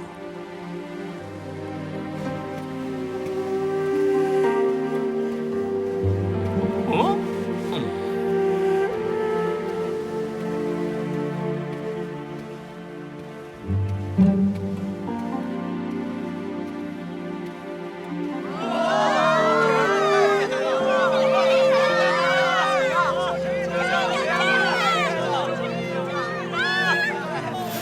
你为什么不想娶她？我的未婚妻非常出名，她很骄傲，倒不是说她趾高气扬、爱发号施令，而是她习惯了故作清高，用居高临下的态度处理所有事情，包括对我。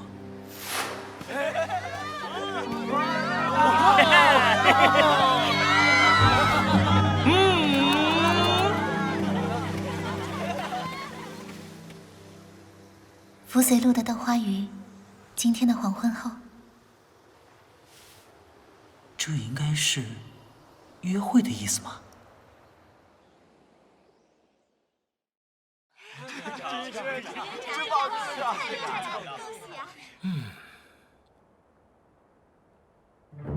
让一个有洁癖的人承认自己是头猪，这件事情看来很不简单。你想知道真相，直接问他就好了。我问过，他没有说，而且看他那时的反应，只怕打死都不会说。啊！我知道了，他可能全部身家买了自己书。陈长生道法修为日深，胜负不系于怀，你们过虑了。刚才在回来路上，他一时傻笑，一时皱眉的样子，可不像。糖糖，你来帮我个忙。什么？你帮我看看，晚上出去穿什么衣服比较合适？啊？也不是太正式的场合，只是不想失礼。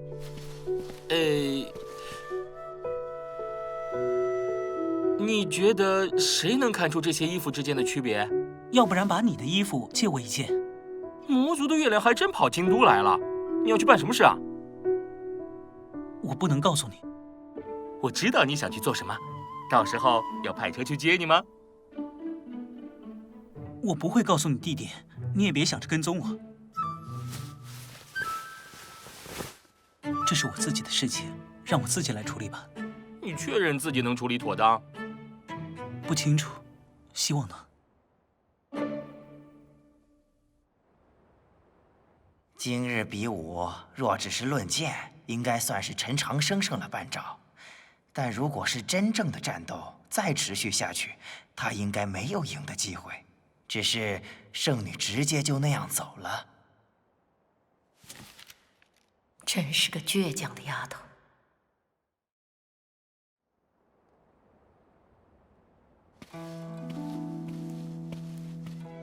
这里就是扶随路。我明明看到了好几家食肆，却没有找到纸条上说的什么豆花鱼。那我就在这里等着他吧。陈院长，等等，莫不是他为了惩罚我的愚蠢，所以故意戏弄我？是的，应该是这样吧。不然为什么会在纸条上留下一个并不存在的地址？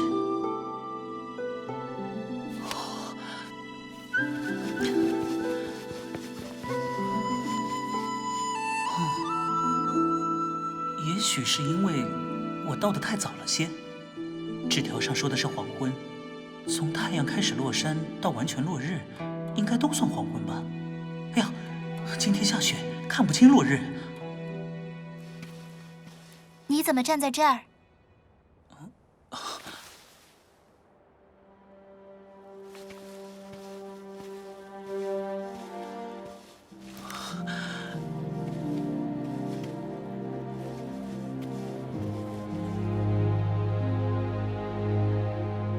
青伞便如故，何至于现在便要说白头？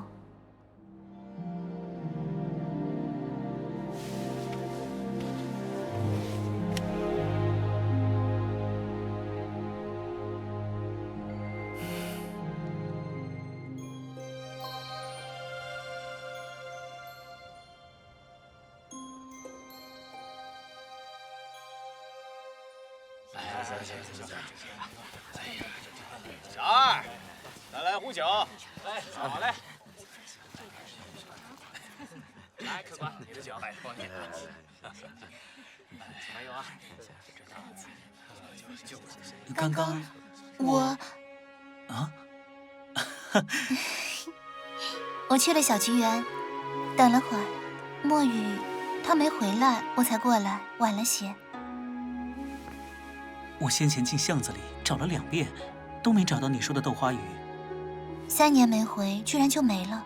那家的鱼真的不错。徐有容小姐把那个陈长生打得像条狗一样，怎么可能是她输了？你说她没败，那有容小姐为什么要认输啊？那是她旧情难忘，想着陈长生毕竟曾经是自己的未婚夫，所以才手下留情的。那个人说的不对，在奈何桥上我没有留情，我很认真，就是想和你光明正大的打一场。啊？无论是在周园里还是以后，想必都不会有这个机会，所以进京后我没有去找你。但你没有用最强大的手段。如果你真的动用天凤的血脉，我不是你的对手。你就真的这么想被我击败？其实我只是想看看你生出凤衣的样子，一定很漂亮。如果不是徐家做事太过无耻，这桩姻缘怎么会变成现在这般模样？陈长生就算记恨神将府，也没有道理让有容小姐受此羞辱。退婚是羞辱了徐小姐，这明明是东域神将府嫌贫爱富，自取其辱。你别放在心上，我想应该没有人比我们更明白眼见未必为实的道理。也许吧。记得你当时说，你那位未婚妻趾高气昂，故作清高。你那时自己不也说，这种女子不要也罢？那是被你的言语误导。在周园，你为什么不承认自己就是陈长生？你也没说自己是徐有容啊。不许加入！两位，嘲笑我亲爱的有容姑娘，冷静一点，我对她不客气。两位，别打了，两位别打了。休息。有容姑娘对吧？我这是陈院长。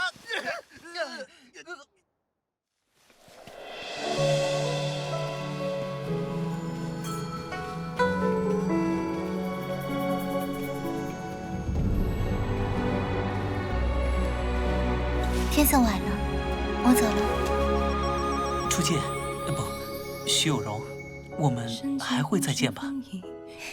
会的。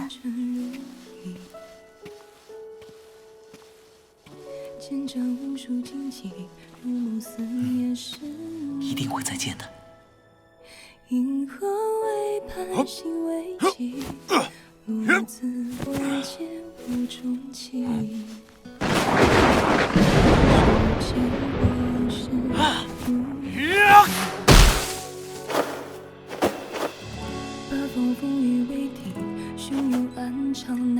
七剑，你还好吗？我一定会想办法来见你。等我。浮世苍生如眼底，心中答案仍难觅。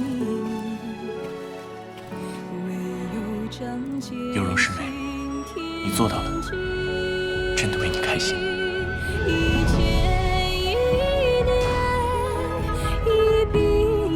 陈长生，你到底去哪儿了？不会真的和女人吃饭去了吧？一定要问出个究竟！哼！陈长生，你等着我！你知道人什么时候胆子最大吗？临死之时。不算错，但还有一种情况，因为爱情，或者说色胆包天。